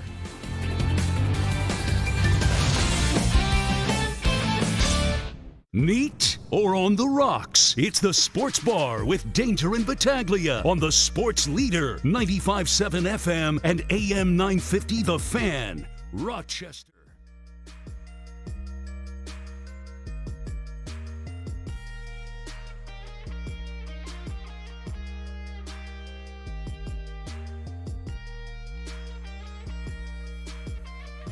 Back in the Sports Bar, Danger and Battaglia. Thanks for making us part of your Monday. It's a Monday that we're all kind of recovering from. Just an overconsumption of college basketball. I'm not saying that as a bad thing. I mean, man, first weekend of the tournament is always one of the best on the sports calendar. We welcome in Ryan Hickey from the Infinity Sports Network. You'll hear him later tonight with JR, the JR Sport Brief. Hot take, Hickey. Yeah. Good to have you on with us, brother. And your take on what we've seen here over the course of the last 4 days with the men's tournament, and the big story being the lack of Cinderella teams in this new age of college athletics. What's going on, fellas? First and foremost, thank you as always for having me on. My biggest takeaway, honestly, is that it's not a surprise. And just in the sense of, if you watch college basketball this year, it did feel like there was a line between, let's call it the top 8, maybe the top 10 and everyone else. You know, maybe the names and the orders switched a little bit. But for the most part, the top teams have been at the top all year long. It does feel like there's not been a lot of parity, at least, you know, from, let's say, I don't know, you know, the 10th ranked team and the first ranked team and the 30th ranked team. Like, it does feel like there's a clear divide. And so when you look at really, could we call it one major upset for the most part, with Arkansas taking down St. John's, but otherwise every 1 and 2 seed so far advancing to the Sweet 16. Even though you pick and you maybe think, okay, this is a tough spot here, when you really look at it after the first 4 days, it doesn't feel that shocking, just because it does feel like we kind of watched the regular season, how it evolved. The best teams for the most part every week were still winning. Yeah, I mean, Ryan, if you're an SEC fan, you love this. 7 teams from the SEC, but I don't know. It seems like a little bit of a cause for concern. And up here in Western New York, I mean, you love mid-majors if you went to one of the schools. UB a few years ago. Bonaventure always holding on for the dream. Are we now at a point where it really would be, you know, something special if a school from one of these non-Power 4 conferences actually got to the Sweet 16? Like, I still think it's going to happen. Maybe just the frequency of it happening is not going to be, you know, as often. This is the first year since 2007 that would have a seed 11 or below make the Sweet 16. So it's the first time in a very long time that's happened. And maybe now in the next 5 years it happens 2 times, 3 times. But, like, I don't think Cinderella's dead. I think it's just a little bit harder now because coaches and scouts have done a great job at identifying lower-level mid-major talent and bringing them up. And you see so many of these teams now, and a lot of the best remaining, have basically an elite blend of really high-level freshmen, sophomores, but also a great balance of older players that have been at a stop or two before that bring that veteran experience. I don't think it's impossible because we're not that far removed from St. Peter's going to the Elite Eight. That was, 3 years ago? Like, I don't think Cinderella's dead. I think maybe her path to a Sweet 16, Elite Eight, and dare we say Final Four has gotten a little tougher with the transfer portal and NIL over the last few years. But I just still think Cinderella, just having 1 year like this where it's basically chalk, I don't think that all of a sudden now means we can say Cinderella's dead going forward. There's no shot. Well, I also think some bracket luck comes into play too here, doesn't it, Ryan? I mean, and we can look at, McNeese getting past Clemson in the first round and then falling to Purdue. But if McNeese beats Purdue, they're in the Sweet 16. We're not having this conversation. If Colorado State holds on last night, it takes a buzzer beater by Maryland, and we're talking about them potentially being a Cinderella squad here in this year's Sweet 16. A little bit of bracket luck, I think, has to play into it as well. Yeah, no, I definitely agree with that. And also, even Robert Morris hung tough with Alabama, had a lead in the second half late. It's a little bit harder, but like you said, whether it's the bracket luck, kind of how the seeds do break down, I think it's, again, just a little bit maybe tougher, so the frequency becomes a little bit less in terms of watching a 13 seed or a 12 seed make a Cinderella run. But I don't think those days of having those and kind of gravitating towards those teams, I don't think we have to worry about them being gone forever. Well, maybe this is a 1 year blip for it, but with not having a Cinderella. But another question I have for you: there's a conference right now that we once regarded as being the best. That was the gold standard of college basketball. They got one team left, and I don't think it's an accident. If you watch ACC basketball, tell me where the state of the ACC is right now, Ryan. And are you a proponent of this league should actually look at merging here with the Big East? I think it's interesting. I think first and foremost, we could talk about money and funding, and the Big Ten and the SEC are by far in a way that the two conferences that lead the front in terms of money coming in and revenue coming in. So they're going to obviously have the best facilities, best budget for coaches, et cetera, stuff like that, NIL. But it does feel like it starts with the coaches, and you kind of look around at the conference, and it's like Hubert Davis at UNC. Okay, I love Will Wade going to NC State. I'm very excited for him. I think he can make some noise there. But it's like you kind of look around, and the coaches versus looking at coaches in the Big 12, the Big 10, the SEC. There's some great coaches in that league where I think, it's easy to kind of look at players and NIL and everything else. I think everything for basketball, especially with so much turmoil with the transfer portal and kind of the one and done rule, that even more than football, I feel like college basketball is so volatile with player movement that I think really good coaches are the ones that stand out even maybe more than good players. I think if you're the ACC, that's where it starts, is just getting some quality, talented coaches and guys that can actually build and sustain a program in your conference more than just, like you said, the one team where John Shire's not been obviously that long and inherited a program with a lot of success from Coach K, but he's picked it up right now, and they've not exactly dropped off, that's for sure, and looks to be the title favorite right now going into this year. I think it starts with the coaches, and that's why if you're the ACC, you kind of look around and say, are we truly having if you're UNC, do you really truly feel like you have the best guy in Hubert Davis and how the last few years have gone? I would say no. Ryan, when you look at what's left here in the Sweet 16, it feels like there might be a collision course between Duke and Auburn, or Duke and maybe Florida, given what Florida had to endure against the defending champs yesterday. Is that how you see it, or are we still ripe for maybe an upset or two here down the stretch? I guess technically, if you want to call it, I guess I'll put it this way. I like Houston. And so I think when you look at a Final Four matchup here, I think Houston can take down Duke. I think Alabama could take down Duke. With the Crimson Tide, with how well they shoot the three, it's a little – now, if they're not making the shots, we kind of saw it a little bit in the first round against Robert Morris. They don't defend great. They don't rebound great. They are a little more reliant than I would like and feel comfortable with on the three-point shot. But, boy, if they're hitting – we saw them last year, make a run to the Final Four and give UConn a game in part because they're hitting their threes. They're experienced. Grant Nelson now looks to be back healthier for them, which is huge. I think Duke – all the talent in the world, and I get that the title favorite, even though to me it doesn't feel like it's a lock for them coming out of the East. I think Alabama, if they can get past BYU here, which I think they should, but that's going to be a really fun Sweet 16 game. I think Bama's alive. I really do.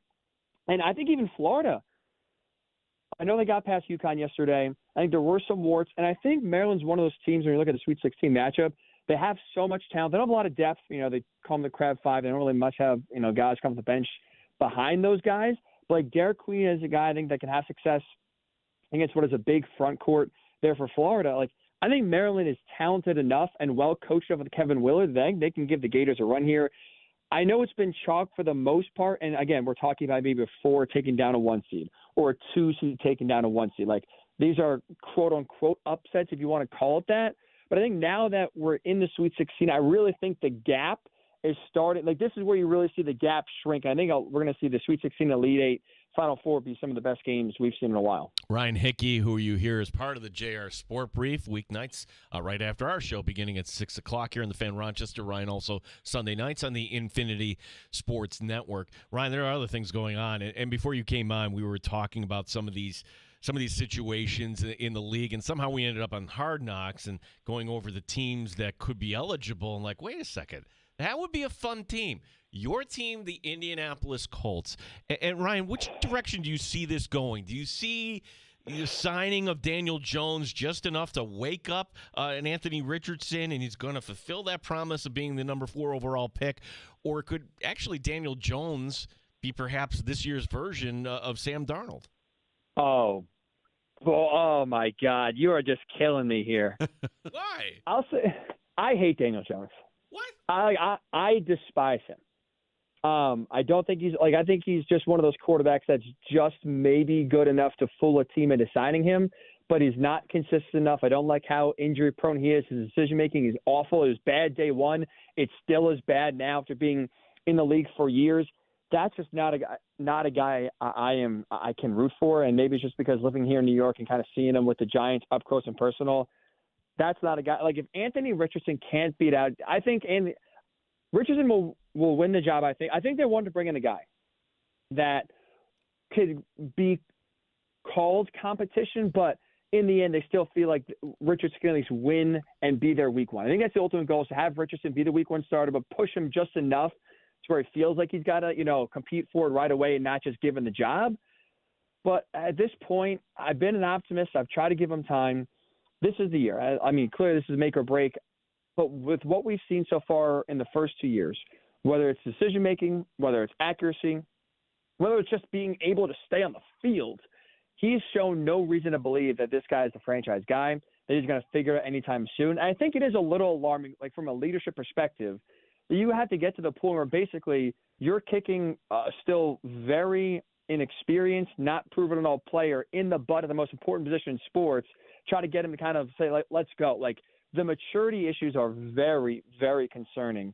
And so, I mean, I guess it'd be interesting from a national perspective to just see basically a quarterback battle go on right in front of you. I've already vowed and pledged that every game Anthony Richardson is not starting, I'll be rooting against the Colts and start the March for Arch in 2026, possibly if he comes out.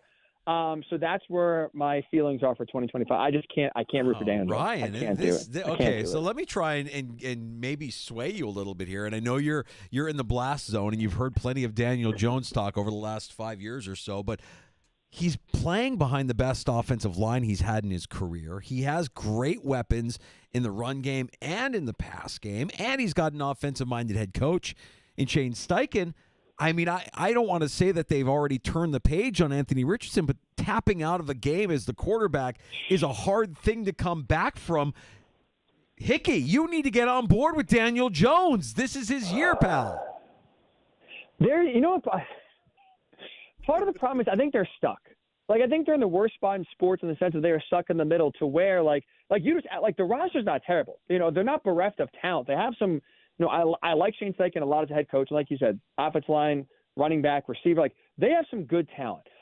I think their biggest issue right now, number one, is like leadership and culture. There's been a lot of things coming out of Indy that have not been very good in terms of the leadership on this team, late to meetings, missed trainers room time. Like, it does not seem like right now this team has a bunch of leaders. And I think part of that is just not having a set quarterback or an inexperienced quarterback. I think makes that difficult for everyone else. And then if it's not going to be Anthony Richardson, even with what you're saying about the situation around Daniel Jones being the best it's probably ever been in his career, even including the one year the Giants won a playoff game and beat the Vikings, he's not the guy. He's not going to be Sam Darnold 2.0. He's not the guy that's going to bring the Colts to where they want to go. And maybe now it's because of basically seeing a different quarterback every single year since Andrew Luck retired that I'm just sick of like this carousel and spinning the wheel. And I have deluded myself multiple times into thinking guys like Carson Wentz could be the answer, to where like I need a fresh start. I need someone new. And I'm tired of kind of going like the mid-level, mid-tier game of quarterback play and see if this guy can be the answer. I would like to go in the draft already. Ryan, I got one other follow-up question. I mean, you don't think either one of these guys could win that division? That division is crap. Okay, Houston, all right, I'll give you that. They've got some talent, but the Colts 2 years ago were within a half of actually knocking them off for the division title. You have the benefit of playing in the AFC South. Like at worst, you're the second best team in that division.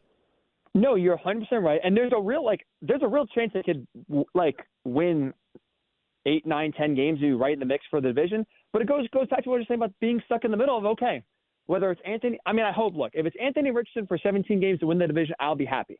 And I say, okay, let's go to 2026 and let's see if we can build off of that.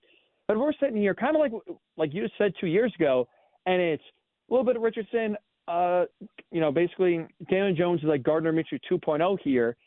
What is that like? That's, I think, this maybe sound just, you know what? I'm going to live up to my nickname here for a second. This will be a hot take. The Colts winning the division with Daniel Jones starting most of the games is the worst case scenario. Because you know what's going to happen. They're going to sign him. They're going to give him a 4-year deal. He's going to get Sam Darnold-ish money. The Colts are going to be tied to him for probably a year, maybe 2, realize he's not the guy, and now have to start over again as this core that's still pretty good and still pretty young gets a year, 2, maybe 3 years older. And then we're sitting there going, what are we doing? And then they have to restart it, kind of being like where the Browns are. Browns had a young, talented roster. A few years ago, Baker Mayfield. They took a gigantic risk in Deshaun Watson. It has flamed out. And now you're starting to see some of those guys getting older, starting to shuffle through. Browns kind of in a really tough spot. I know the contract would not be the same. That's the biggest issue. The Colts are not going to give Daniel Jones a Deshaun Watson-esque contract. But anything more than 2025 with Daniel Jones, worst case scenario. They went 9-8 just a couple of seasons ago with Carson Wentz as their quarterback, and they told him to hit the bricks. Yet you're worried that they're going to make Daniel Jones the franchise guy? I am. They don't, because it's not, obviously Shane Steichen, I don't think would be calling the shots there in that, with that thought. But can Chris Ballard, can he identify a quarterback? I don't know. What Jim Irsay, I think, despite his state of being, is still in charge, calling the shots. If he wants Daniel Jones, because we made the playoffs, that's what I'm looking for, and I want success, and I want some continuity, we got to bring this guy back. Do Chris Ballard and Shane Steichen have a choice? I don't think so. I trust one person in that organization. It's Shane Steichen. I don't know how much his voice is being heard. I don't know how much his influence will be felt. I think he can make Daniel Jones, kind of like Kevin O'Connell did with Darnold, a much better quarterback than anything we've seen. But will that get you to a Super Bowl? Hell no. I mean, they're in the AFC. Look at all the quarterbacks here. That's, I think, a tough task. And I think for a team that's good with a good head coach, you deserve to have a better option at quarterback than Daniel Jones. Ryan, you kind of sold me on that. I've been saying this all along. The objective isn't to win the division. It's not to win 10 games. It's to win a Super Bowl. Daniel Jones ultimately isn't going to win you a Super Bowl. Maybe you give Anthony Richardson more time. Kind of along those lines, if you're the Pittsburgh Steelers, why are you farting around with Aaron Rodgers? I don't know. That's a great question. I mean, they also kind of screwed themselves. I think they should have went after Sam Darnold. That should have been the guy for them, especially when you kind of look at the contract and the structure of the contract that Seattle gave him. It's really kind of a 1-year deal. If things hit the skids and you can get out of it, which is if you're Pittsburgh, that's what you need. Why they weren't ultra aggressive, why they sat back, and now it's basically Rodgers or Mason Rudolph. After you go trade DK Metcalf and try to be aggressive in increasing the talent on your offensive end, which is just really bad, it makes no sense. What they are doing to me makes no sense at all.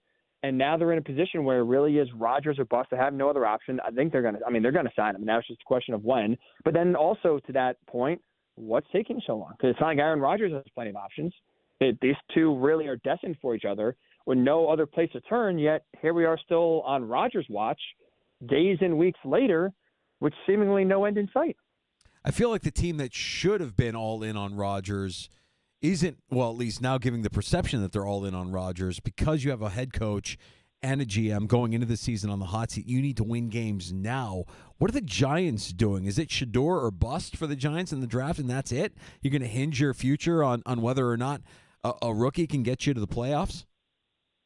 That's what it looks like. I mean, I don't think Aaron Rodgers is saving jobs of Brian Daboll and Joe Shane, just because I don't think he's got anything left. So you got I guess this is what I'll say about Shane and Daboll. I think for me, they are fired not based on win total in 2025, but based on embarrassment factor. I think that's the biggest thing for John Mara. Obviously, he's upset about losing it and being non-competitive. But they've not only been non-competitive, they've been an embarrassment. They've been a laughingstock. Going back to the in-season Hard Knocks last year and the whole Saquon Barkley fallout from there, they were the punchline for a lot of every NFL team basically's fan base. They were the punchline this year. And so while they signed Jameis Winston, it looks if Cam Ward goes number 1 to the Titans, they might not even get a chance to draft Shador if he goes number 2 to the Browns. Even if the Giants don't get a quarterback in the draft at 1 or 2, I don't think all of a sudden they're in trouble. I think it's if you can at least be competent, even if you still win 4 or 5 games, but you're competitive, you're kind of starting to see the tide turn maybe a little bit and just not be the total laughingstock that they've been the last few years. I think that could save their job more than just saying, hey, it's playoffs or bust here in 2025. You sign Aaron Rodgers, I think you're still losing 11, 12 games. And I think, again, kind of like what we saw the Jets, your team is now a circus because everything Aaron Rodgers does reflects back on you. And that's a guy you can't trust at this point in his career to be a good soldier for 8 months and just be a good teammate without causing any distractions. One NBA note here, Ryan. Are we ready to get excited here for the postseason? Because honestly, after kind of dumping, and that was kind of the cool thing to do, right? For whatever reason, now all of a sudden, all right, now your 2 best teams are young and small markets, but you've got the blue chip programs, trying to knock them off, whether it's the Lakers or the Knicks or certainly Boston. I mean, your thoughts on the NBA playoffs, which are only a few weeks away here? I'm excited for the conference finals. I'm excited for the second round in the West. I think when you look at the East, I think it's already a foregone conclusion. We're going to see Cavs, Celtics in the Eastern Conference Finals, and I'm picking Boston, but I've been impressed with what I've seen from Cleveland to the pool, where I think they have a real chance in that series versus even like a 6 weeks ago. Kind of think it's just going to be Boston again, as long as they just don't lose focus like they kind of tend to do. They should run through the East. I think the East is a 2-team race, but like you said in the West, I like the Thunder a lot. They're still my pick to come out of the West. But the Lakers, especially now with LeBron back a little bit earlier than I anticipated, I'm going to maybe go down with the ship here. I'm still watch out for Denver guy, just because we have a player like Nikola Jokic. If Jamal Murray can get back to the form in the postseason that he showed 2 years ago when they won the title, I still think they're a dangerous, experienced team. But I think the West is definitely interesting now with the Warriors being red hot, and hopefully Steph gets some rest between now and then, and I'm assuming he will, so he should be good to go. I think there is 3 or 4 teams in the West that are intriguing. I'm ready for the second round and on. I think the first round in the postseason will kind of be what the first and second rounds of the tournament were, mostly chalk for the most part. Maybe a small upset here or there, but for the most part, I think we'll see the best teams in the last 2 rounds, and I think it's going to be great basketball. So I'm excited for that, no doubt about it. Hot Take Hickey, when are we going to hear you this week on the Infinity Sports Network? Every day, Monday through Friday, 6 p.m. to 10 p.m. Eastern on the JR Sport Brief, and back Hick at night, Sunday nights, 10 p.m. Eastern is when we start every single Sunday. Now, Ryan, at the risk of offending you, I had this. Oh, boy. This is a hot take I had. You tell me if it qualifies. Because somehow we got on the topic of fan bases in college sports that are more cultish. And if I did a reverse power rankings, number 3, Tennessee. Number 2, St. Bonaventure. I know from the outside that looks like a weird one, but Bonnie people know what I'm talking about. Number 1 are your Nittany Lions. Cultish. You are not the first to say that. The Bonnie one threw me for a loop. That one I definitely need to maybe do some more research on. I guess I'll reverse ask the question because I've heard it from a bunch of people. What do we say that from the outside world, everyone just looks at us Penn Staters and screams, "Oh, cult." You do have a secret language. Yeah. I mean, you walk around saying "we are," and people have to finish your sentence. You say thank you, and people scream "you're welcome" at you. So there are little secret things. It is almost like a secret society once you're in Happy Valley. Every university has some sort of chant. I know. Georgia fans bark at each other, or maybe you guys bark at the opponents. But that's psychotic behavior. We are not on our hands and knees barking at Ohio State fans. They walk by us. That screams cult right there. Yeah, we're kind. Friendly. You say thank you. We say you're welcome. Yeah, that's right. That's right. Hickster, appreciate the time as always, man. Have a great show tonight. Thanks, We'll Ryan. do it again soon. Fellas, always a pleasure. Keep on crushing it. Thank you. Yeah, there's Ryan Hickey. Hear him tonight on the JR Sport Brief Infinity Sports Network. Love catching up with the Hickster. I didn't have an original take. I thought for sure we were on to something, but I guess not. Penn State is a cult. No, I think when you talk about, and he probably is better versed at this than we are. I mean, you bring up Bonaventure, that's very regional, and I think not a lot of people would understand what that actually even means. You're not wrong, but if you're looking at it from a national perspective, I think there are far cultier schools than Penn State. Tech from Ryan Hickey. Always appreciate him stopping by the sports bar, sharing some thoughts. We'll talk a little bit more about what we've seen so far through the tournament here and the shifting tide. We'd love to talk to you at 866-4326, 585-866-4FAN.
To make your coffee look like a sleepy time tea. WROC AM, WBEE HD2, and W239BF Rochester. The sports leader. 95.7 FM and AM 950. The Fan, Rochester. An Odyssey sports station. The Fan, Rochester. Sports update. 13 Wham's Mike Catalana reporting the Buffalo Bills will be back at St. John Fisher University this coming summer. The schedule expected to be similar to years past. The Amherst taking 4 of 6 points on the weekend. Rochester home Friday night against Bridgeport. And Coach Mike Leone pleased after the win over Utica. We just stuck with it. We phoned our game with about, I would say, 7 to go in the second. I thought our third period was our best period, and when we needed to be good, when the game got hard, I thought we did a great job away from the puck. Cleaned up some things, defensively, and I'm really proud of the guys. Leone joining us in the sports bar tomorrow. Opening day in the majors. Coming up on Thursday, the Yankees open at home against Milwaukee. The Dodgers will be hosting Detroit. Gene Battaglia, the sports leader, 95.7 FM and AM 950, The Fan, Rochester.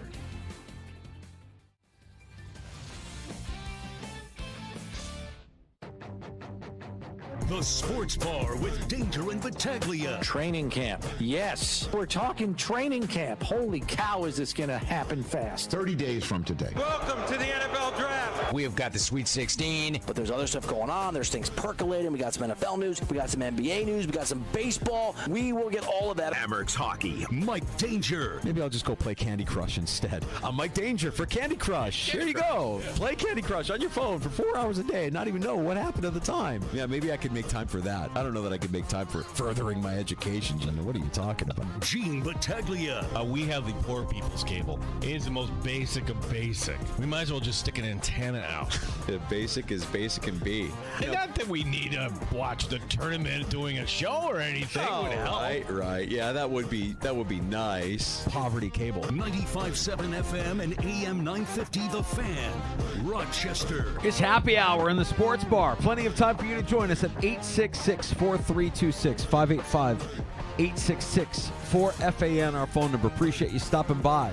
However you may be listening or enjoying the show, our YouTube channel, the stream is up at The Fan Rochester. Like and subscribe while you're there. We appreciate that. We also appreciate you listening in the free-to-download Odyssey app. That's AUDACY. Gino, Cinderella is dead. Yeah, Ryan Hickey says no, but look at how college sports is run these days. I mean, look at why BYU is set up for the future. They're paying $7 million to some kid coming in next year.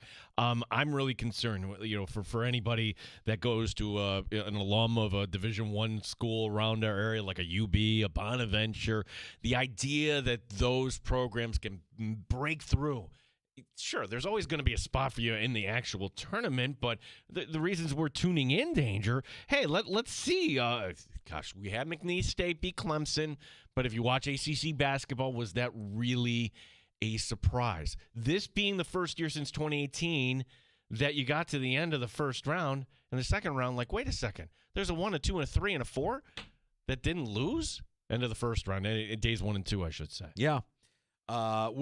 You kind of knew that this was going to happen. Hell, we knew that this was going to happen, and we didn't really watch a lot of college basketball this year. We kind of said, yeah, it feels a little top-heavy, and the selection committee got it, the way they got it, and it's kind of played out the way we said it was going to play out, with the one exception being if you had St. John's getting past John Calipari in Arkansas, maybe that's the biggest upset heading into the Sweet 16. You can't call that an upset. Right. It's a team from the SEC, coached by a guy that, how many championships did he win in Kentucky? Sure, like they would start out poorly and they're in that 10th seed. I don't consider that an upset whatsoever. What I want to say about that game, though, if you watched it, any time we have the officials become the star, stop. That was a frustrating watch there. I'll say this. The replays are excruciating. Yeah. The replays are excruciating. I mean, the action has been – I love the action. The action has been fantastic. The replays are excruciating. They have to figure out how to expedite that, how to make that a little bit more speedy. And Gene Steratore is excruciating, too. Let's go to Gene. Whoa. Yeah, the officials, they got the right call there. I agree with this. Any issue with Patino benching Lewis at the end of that game. Wow. It's like the reverse John Starks. Knick fans, you remember that, right? Like John Stark, take him out, give him a rest. Nope, keep him out there. Brick. I mean, he was cold as ice. Yeah. Cold as ice. But he's still your best player. He's probably the Big East player of the year. Right. He's not out there. Right. 3 for 17. 0 for 3 from 3. There were so many things in that game. That's one of the things. The other thing, too, and we'll get to the Bills news here today. Well, it'll segue, trust me. Because every year at Bills camp, we see Evan Washburn. Yeah. Evan Washburn might have done the best sideline interview I've ever seen because there's Patino, ready to give his one, like, yeah, we got to play better defense. He started walking away. And Washburn's like, no.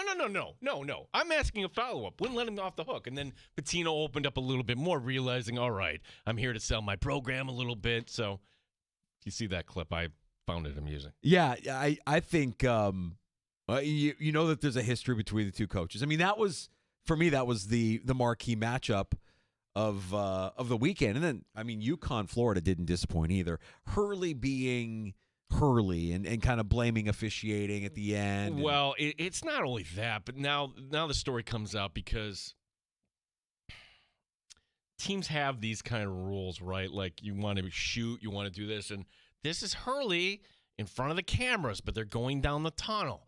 And it's Hurley yelling something that, saying, hey, Baylor, they're going to do it to you. Okay, so he's cursing out the refs, but it's off the court going down the tunnel.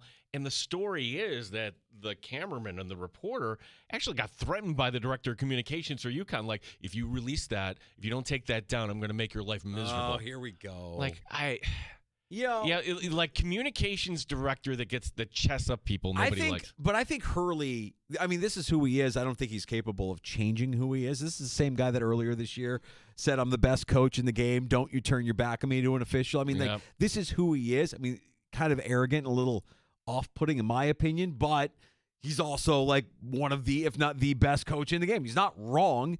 Back-to-back champs and wasn't able to get it done this year. But if the NBA comes calling again, you have a sense of like, yeah, he could probably could that work in the NBA? Maybe not. But for what he is and what he does, I'm kind of viewing him a little bit like a villain just because of the arrogance that comes off of that guy, thinking I'm the best in the game.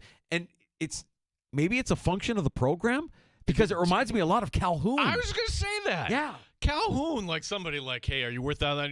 Not every dime. Jim Calhoun, one of the biggest a-holes that you would ever encounter, and kind of like NFL coaches danger. I think all of them have to have that as a quality. You take on the persona of your program, but I'm college basketball. It's different. You can win like that. Izzo, yeah, he's like that. But then you have other guys that are super salesmen, including Coach Patsos. I kind of like Izzo though. Because he's the forgotten Italian. Yeah. And Calabai, and Izzo, and Benito. Calipari's wife crying too. It's like, okay. Like, why? This is a second round. Mrs. C, what are we doing? You didn't win anything yet. Yeah, not yet. But relatively chalky through the first two rounds of the men's tournament. And we look forward to a Sweet 16, of course, getting underway again on Thursday. I'm not going to go as far as to say it feels like a collision course between Duke and Auburn or Duke and Florida. Like it now it's going to feel more real than the first two rounds did. But I think the storyline is for the future. Is this just an accident? I don't think so. The conference that pulls in the most revenue in football all of a sudden sets a record for Sweet 16 teams with 7. 7. Are you kidding me? One team from the ACC. Right. Basketball and football and the way these conferences are aligning and will continue to realign is going to be a fascinating thing to see. And you're right. I mean, it's going to be more and more challenging for some of the mid-major schools, the smaller schools, to make an impact. But I do think we will have those opportunities. I mean, you just look at this year. If Maryland can't hit a last-second shot, you've got Colorado State at 12 in there. Drake was competitive. They almost made it to the Sweet 16. You had the upset in round one of Clemson. So I think there is a little bit of luck that plays into it as well. Funny how we mark time with sports. I do this all the time, and I'm thinking over the weekend. Oh, it was 1 year ago. RIT, won the Atlantic Hockey, went to the NCAA's, and how excited we were. Well, I'm bringing this up because, then the following week, which would be this coming week, RIT loses. And then on the Sunday after they lost on a Thursday, the portal opened. Wait a second. Everybody's gone. The season's not even over. Yeah. What are we doing? Yeah. This is the worst thing in sports today. Name me something that is worse than the portal opening up while the NCAA tournament is going on. Be very clear here. The portal, I don't have a problem with the portal, but when they open it, is a problem. Yeah.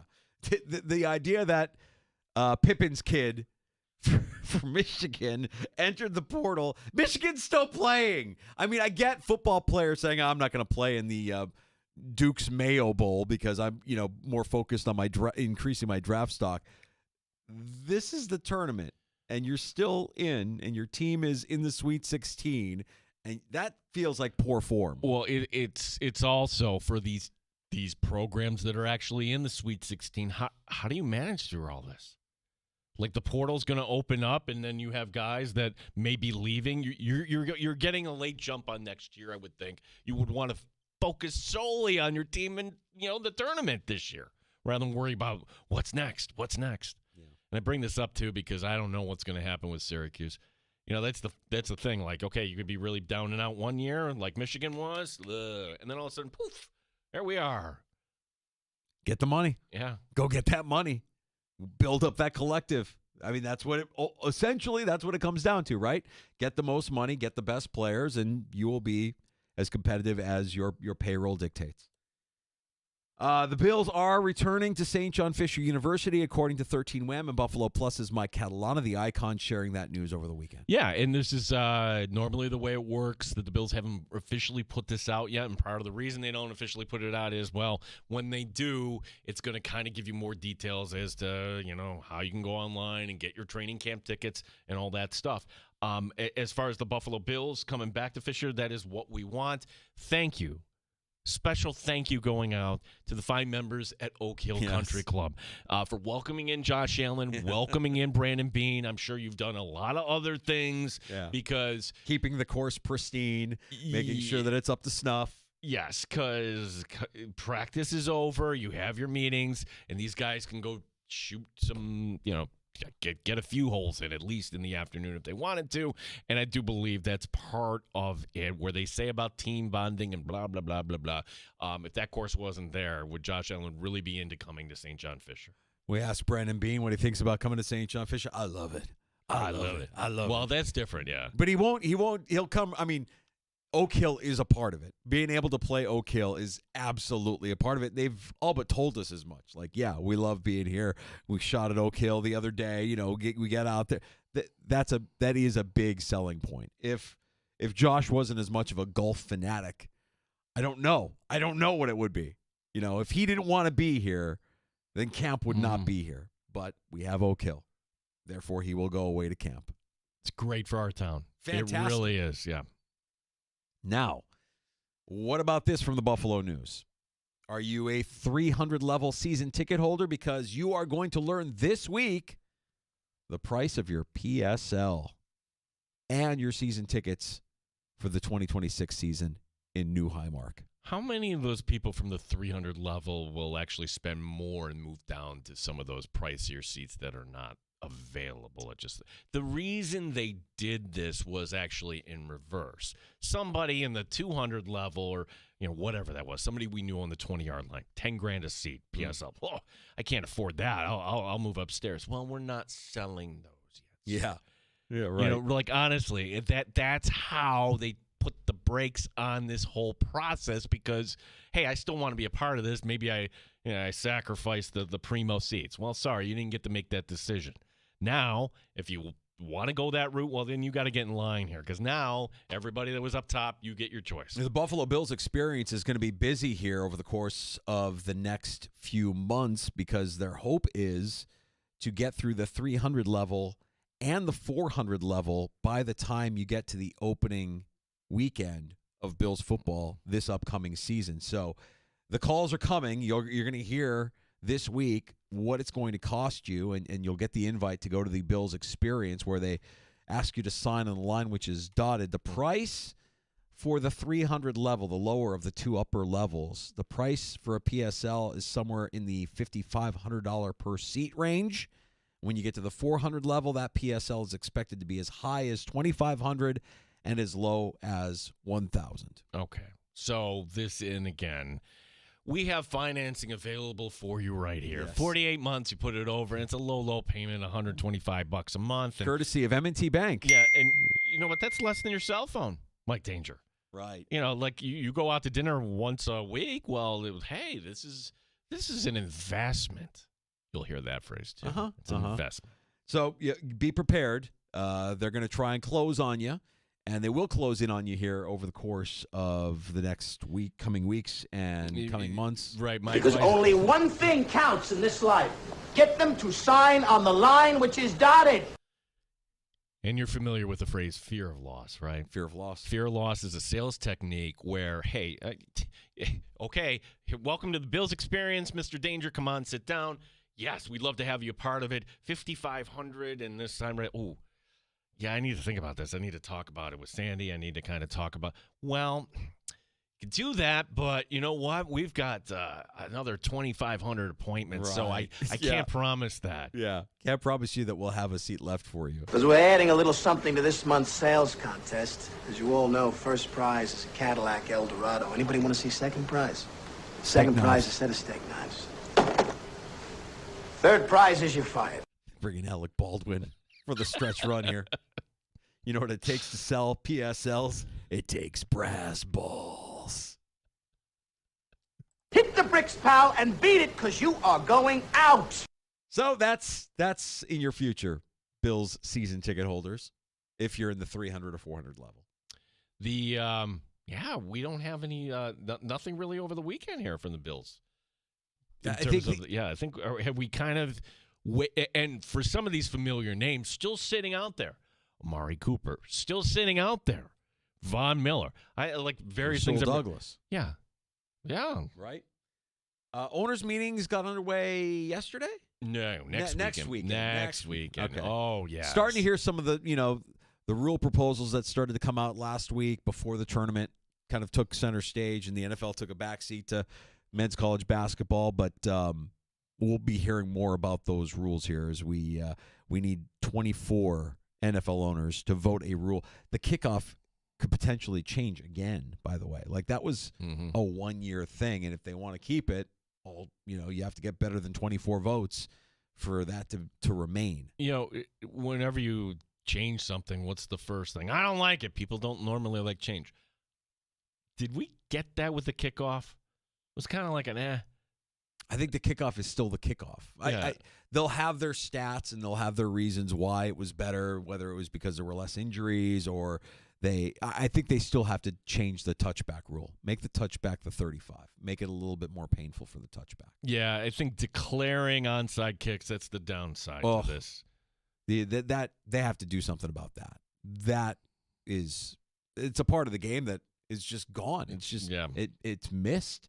It needs to come back.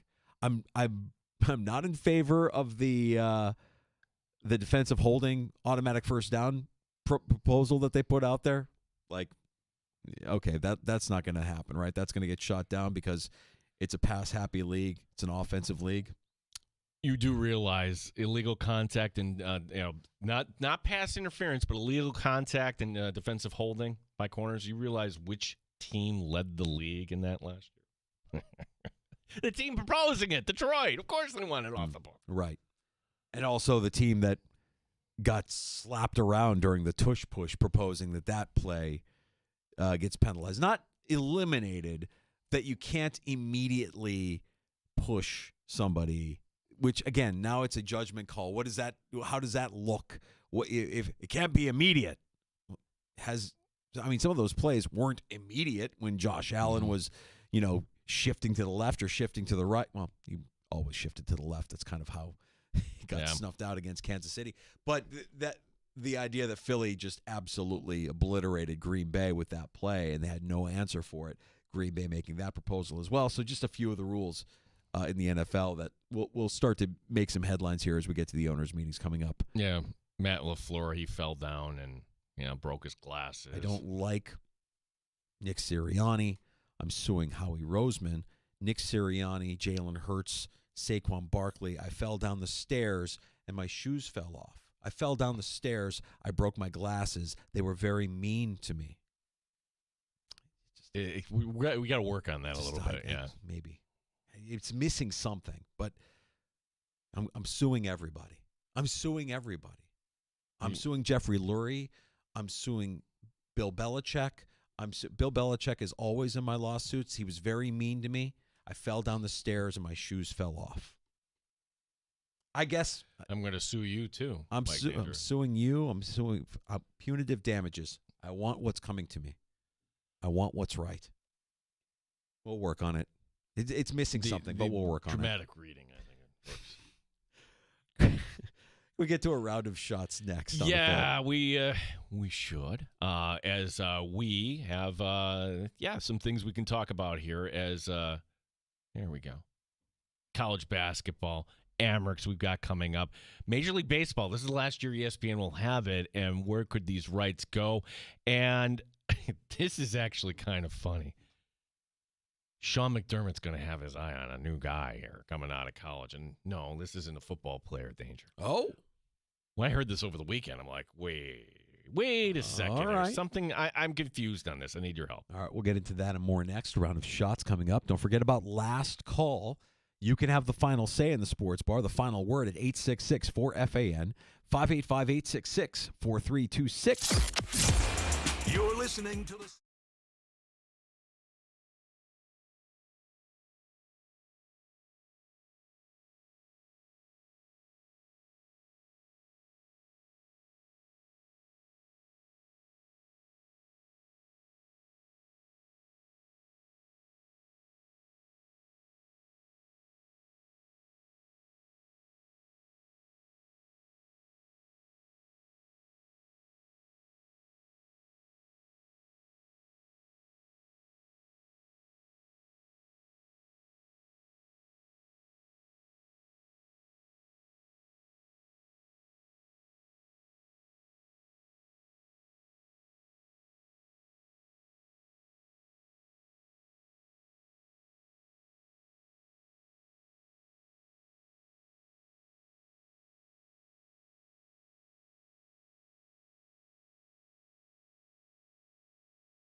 Mornings via the Odyssey app and make getting out of bed your favorite part of the day. The Fan Rochester Sports Update. Bills are back at Fisher. That's according to Mike Catalana, 13-win and Buffalo Plus. The schedule for the Bills at Fisher will be similar to last year's schedule. Rochester Americans took 4 to 6 points over the weekend. Rochester home Friday night against Bridgeport.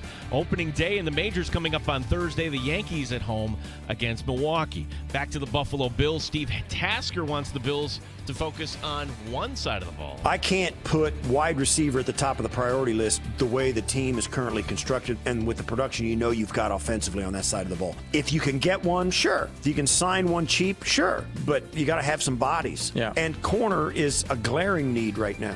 NBA tonight, Anthony Davis back in the lineup for Dallas. They play at Brooklyn, Boston out late in Sacramento. Gene Battaglia, sports leader, 95.7 FM and AM 950, The Fan Rochester. The Sports Leader, 95.7 FM, and streaming online at thefanrochester.com and the Odyssey app. This is The Fan Rochester. Back in the sports bar. Happy hour continues. Danger and Battaglia with a round of shots. No, a 10 seed can't be a Cinderella if it's Arkansas, right? And a couple 6 seeds, BYU and Ole Miss. Hard to call a team from the SEC and a Cinderella and an underdog in BYU. Well, they have the largest collective.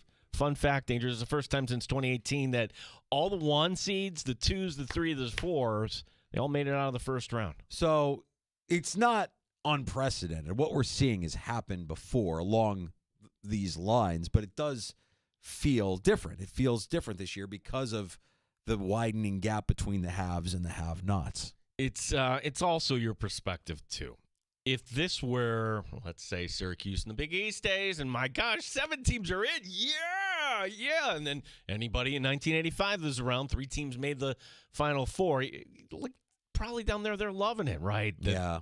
7 teams getting over to the Sweet 16. I also think that, for our short-term dopamine hit, we want a Cinderella to advance and to go on a magical run. We remember those teams, but I also remember the great teams, like the really, really good teams that battle through the adversities, that play other really good teams and earn their way to a championship. Right. So what we could have this coming weekend, beginning Thursday actually, great basketball. Like ultimately, all right, this is the best of the best. Right. Really you saw a glimpse of it yesterday with Florida and UConn. Like that was a great matchup, a great game. I know that UConn fans would probably blame officiating or say that that they were robbed, but I just thought, wow, this is for a team like Florida. If you have designs on winning it all, it's not going to be easy moving forward because every team you're playing is good. The Amherst grabbed 4 of a possible 6 points this weekend. Not bad, taking out 2 divisional opponents at Syracuse Saturday night. And then the Bills' Day game on Sunday, the team rallying past Utica. Rochester 6 points back at Laval. The Rocket with the most points in the American Hockey League. The Amherst comfortably in second place, 7 points ahead of Toronto. We'll talk to head coach Mike Leone tomorrow, 4:25. Yeah, heard that yesterday wasn't as Bills-centric as maybe in years past? Well, they did. I saw them do the intros on the scoreboard, like Devin Levi, Northeastern University. Like, okay, that's kind of thing. And the sweaters, to me, the sweaters are a little hit and miss. Like, I like the shield on the side. I like the striping, the color, just the logo itself. You went with the moose this year. Yeah. The moose instead of a Buffalo Bill. Right. So, different. And I'm sure they'll sell a lot of jerseys and they'll raise some money for charity with those as well. Happy they got the win in the rally yesterday, and looking forward to Coach Leone's visit with us tomorrow afternoon. After ESPN opted out of their contract with Major League Baseball, MLB sees an opportunity. They're looking to take the current broadcasting package, Danger, and sell it into 3 different parts. So ESPN has Sunday Night Baseball. That's rumored to be NBC right now. They're heavily in the mix. And if you think about that, NBC can become sports year-round between football, and they're going to have the NBA. Maybe they include baseball as part of this. The Home Run Derby. Netflix wants this. Okay, the Home Run Derby being kind of a standalone event in the summer that people are really into. And then probably the biggest moneymaker of them all, the wild card round of the playoffs.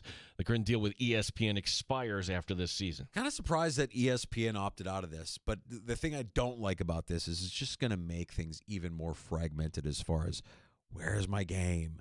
Where can I watch this? It feels like it's already fragmented. Yes and no. Because if you like your Yankee baseball, okay, well, to watch every game, you got to have Apple and Roku, and then Roku, like Netflix being the newcomer to the party here, right? Or maybe YouTube gets involved, right? I mean, there's a lot of. I'm just like you. I'm surprised ESPN's like, nah, we're good. Like, did they really think? Oh, baseball is going to come back and give us a lower price. Oh, Disney is just getting hammered, though, clobbered. And now the deal that's being floated out there for ESPN, maybe that's what it is. Maybe ESPN said, you know what, we're not going to worry about baseball because we have our sights on the NFL network and getting that. And by the way, if that were to happen, then the NFL would have a stake in Disney and ESPN. So we were talking about this last week, wondering if ESPN bought the NFL network, would they be able to, say what they need to say and report the way they need to report, or would the NFL still? No, the NFL would actually still have a part of that, and they would still control their messaging. Oh, Mickey Mouse. Come on, Stay let's down. have Roger Goodell just stepped on Mickey Mouse's tail. You're not going anywhere, you rat. You can't just say what you want about this league. This story is horrible in danger. Former New York Yankee outfielder Brett Gardner lost his son. In a statement that was released by the team, we learned that 14-year-old Miller Gardner passed away on a family vacation after falling ill. Family says they have so many questions about what happened. The couple did not detail where they were on vacation at the time of the incident or the cause of death. Gardner spent his 14-year career all years with the Yankees. It's a terrible story. Can't even imagine what they're going through. But what kind of relatable at the same time, nobody's getting sick to the point where they're dying, but it feels like every time you go on a vacation, you're going to have a day or two where you fall ill or you eat the wrong thing or you're not supposed to drink the water. Or suddenly you're not hydrated enough or you're in an airplane with yucky air. It's possible, but nothing like this, certainly. So, no, that's terrible. Hate hearing that news. George, and George. Those are the names of George Foreman's 5 sons. The late heavyweight champ also had 5 daughters. One of them he named Georgetta. Oh, boy. One time he was asked about the common name. He once told a reporter, either lived up to the name or change it.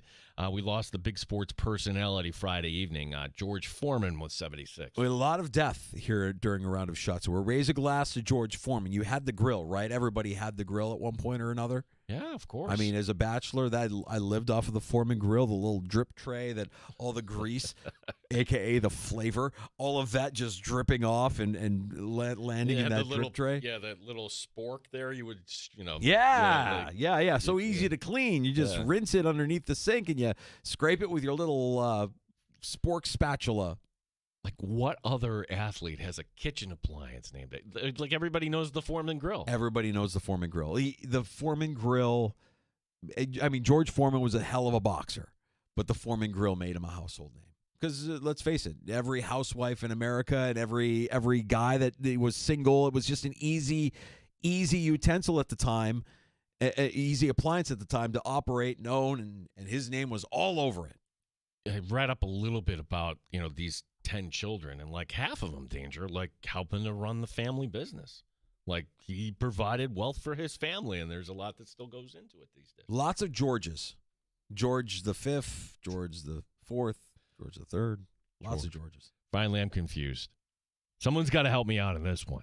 Winning the NCAA heavyweight wrestling title match. Congratulations to Oklahoma State's Wyatt Hendrickson. In the final, he defeated Minnesota's Gable Steveson. Yes, that Gable Steveson, the guy that was actually cut by the Buffalo Bills last August. I'm not sure how that all works. He still had college eligibility, still left at 24. We hear at the sports bar trying to confirm that Bills head coach Sean McDermott has reached out to the new champ, Hendrickson. I have a lot of questions. I mean, Gable Steveson back in college? Right. Like, I thought once you turned pro, that was it. Yeah. Yeah. And then also, grown-ass man losing. He's 24, Steveson. Yeah. Okay. 24.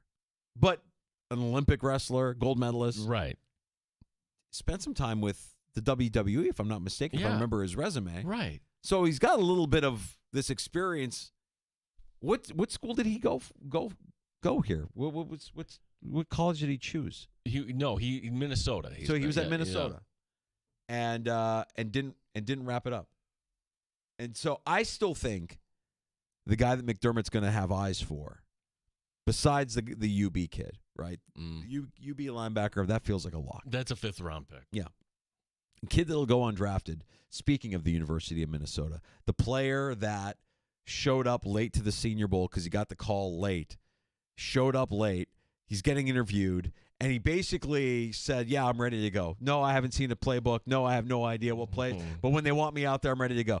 Doing a little digging into that guy, state wrestling champ in Minnesota from the University of Minnesota. Oh, yeah. You remember who I'm talking about? Yep. From the Senior Bowl? Yep, he's like taping himself Yeah. up. Like, wherever you need me when I'm here. Yep. That's the kind of catnip Sean McDermott can't say no to. He'll probably go undrafted, and if he goes undrafted, yeah, he'll be at training camp. Watch out for that guy. University of Minnesota defensive lineman. His name escapes me, but he was also a Minnesota State wrestling champion. That's too good to pass up if you're Sean McDermott. But if you brought in the ex-Olympian, why not bring in the guy that beat the ex-Olympian, Hendrickson? Has he ever played football? I don't think Stevenson did either. That's what we have to find out. That's who we have to find. You know, if you need, like, hey, are 90 guys too many at a football training camp? Well, Exhibit A, Gable Stevenson. Danny Strigo was the player. That's it, yeah. Danny Strigo got the call late to be at the Senior Bowl, and he's being interviewed, and he's taping up, and he literally just got on the practice field, and they're interviewing him. He's like, yeah, I don't know anything. I don't know what's going on. I'm ready to play. Whatever they need me to do, I'm there. And you do a little research on him. You're like, oh, state high school champion in wrestling. Yeah, that's the kind of guy that McDermott won't say no to. That Shots in the Sports Bar will come back and wrap things up. Last call is for you at 866-4326. You can have the final word in the Sports Bar. We'll let you know who's stopping by tomorrow's show as well. All on the way next on The Fan. You're listening to the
On the Sports Leader, 95.7 FM and AM 950, The Fan, Rochester.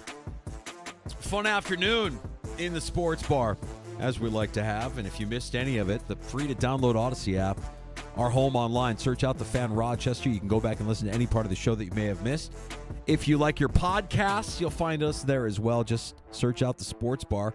Wherever you get your pod on, you'll get Ryan Hickey from the Infinity Sports Network. You'll find our conversation with Andy Barron's from Yahoo Fantasy.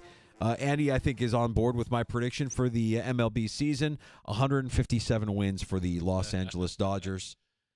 Also, we also share concern that Mookie Betts and this illness, what kind of a player is he going to be when he actually does get back on the field? I would like to throw out there that I think when we see Mookie Betts back on a baseball field, he's going to look more like Larry David than Mookie Betts. Can I alter my take about the transfer portal? Because I feel a little icky that J.J. Watt has the same. It's preposterous. Literally cannibalizing college basketball. You and J.J. Watt, big anti-transfer portal guys. Well, it's not the portal itself. It's the timing of it. JJ. Yeah, the timing of it is not great, but what's the solution? Do we have one? Is there one? You mean to tell me they can't figure this out if you waited till, what's the date? April 7th? Like the day after the national championship game, you can't, and then you have 2 weeks to figure this out? Push it out another 2 weeks? Yeah. What's the harm? I don't know. Yeah, I imagine that there's some financial reason why they do it when they do it and don't do it at a time that would make more sense. I'm just kind of following the money on that. I imagine that there's a reason why. But it doesn't make sense. I don't like that Scottie Pippen's kid is basically saying, yeah, I'm going to enter the transfer portal when his team is in the Sweet 16. Now, he wasn't playing. Correct. But. Correct. Yeah, the challenge, obviously, is, I mean, maybe where we see a Cinderella team is where you can get a team of guys that aren't getting plucked or aren't going. Guys that stick together for 3 years, 4 years, God forbid.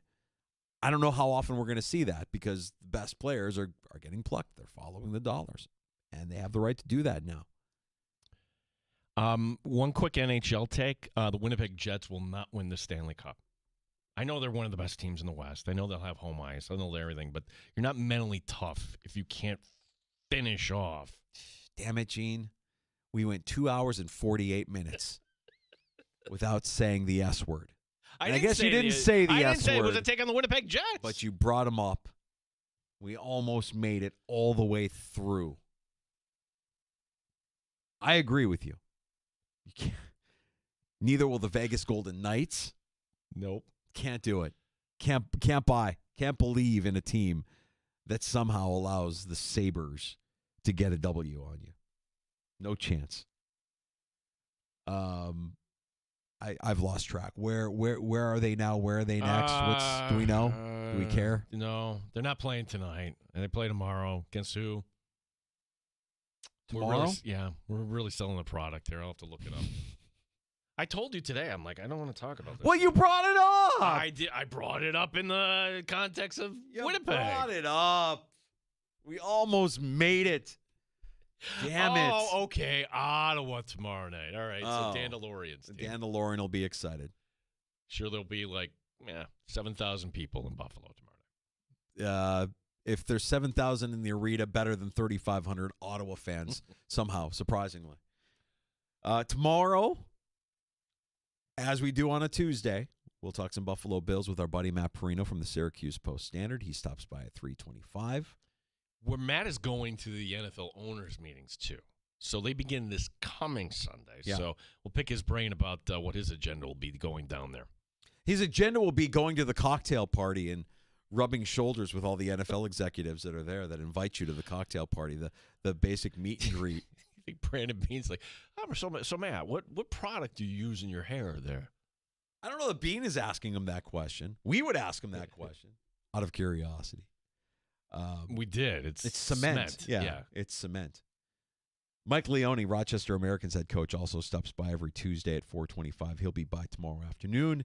The Amerks still looking up in the standings at Laval, but so is the rest of the AHL. They find themselves in a very comfortable 2 seed right now in the North Division, with action ahead, another 3-3 ahead for the Amerks. Bridgeport on Friday at home. Go to Syracuse on Saturday, and then Syracuse comes here on Sunday. Yeah. See, I can name the Amerks schedule off the top of my head. Like, where are the Sabres playing? I said it. Oh. So close to the finish line. You need to Tripped give me a warning before you say it so I can hit the dump button. We don't want to get flagged by the FCC. That's tomorrow's show here in the Sports Bar. So if you miss, and also tomorrow, man, concert season's getting closer and closer. And this one's at KeyBank Center. Tickets are on sale at Ticketmaster.com if you want to see the Sickness 25th Anniversary Tour, Disturbed, with Daughtry. We have some people in Rochester would love to go to that show. We'll have the free tickets for you again tomorrow afternoon here in the Sports Bar. Never heard of Queen City News? Joey Ellis works for Queen City News. He's the reporter who caught on tape Bobby Hurley yelling at, Dan Hurley. Bobby Hurley played for Duke. Dan Hurley yelling about the officials. Well, there's no apology yet coming from UConn, but other reporters heard this. A guy named Bobby Mullen is the director of communications for UConn. He told Ellis, this is in front of others, that I'm going to ruin your life if that video is not deleted. Oh, shocking. Yeah. They want to control their messaging as well. They can't control their coach because he's an emotional fire hose. Well, yeah. I mean, now your staff gets to act that way too. You're going to ruin my life? Yeah. What are you going to do? It's got to be a function of being at that program, right? It is very much like Jim Calhoun. He's going to be a jerk all the time. But that's the key. Yeah. Like, I'm not buying the tearful Tracy interview afterward. Okay. Yeah. You want to go play for that guy? Yeah. Now, tough look. Thanks for digging that up, Gino. All right, again, if you missed Ryan Hickey from Infinity Sportsnet, Andy Behrens from Yahoo Fantasy, a little fantasy baseball talk with the great Andy Behrens. You can get those conversations wherever you get your podcast on. And we'll be back tomorrow starting at 3. Matt Perino, 3:25. Amerks head coach Mike Leone, 4:25. JR Sport Brief next on the Fan Rochester. Have a great night.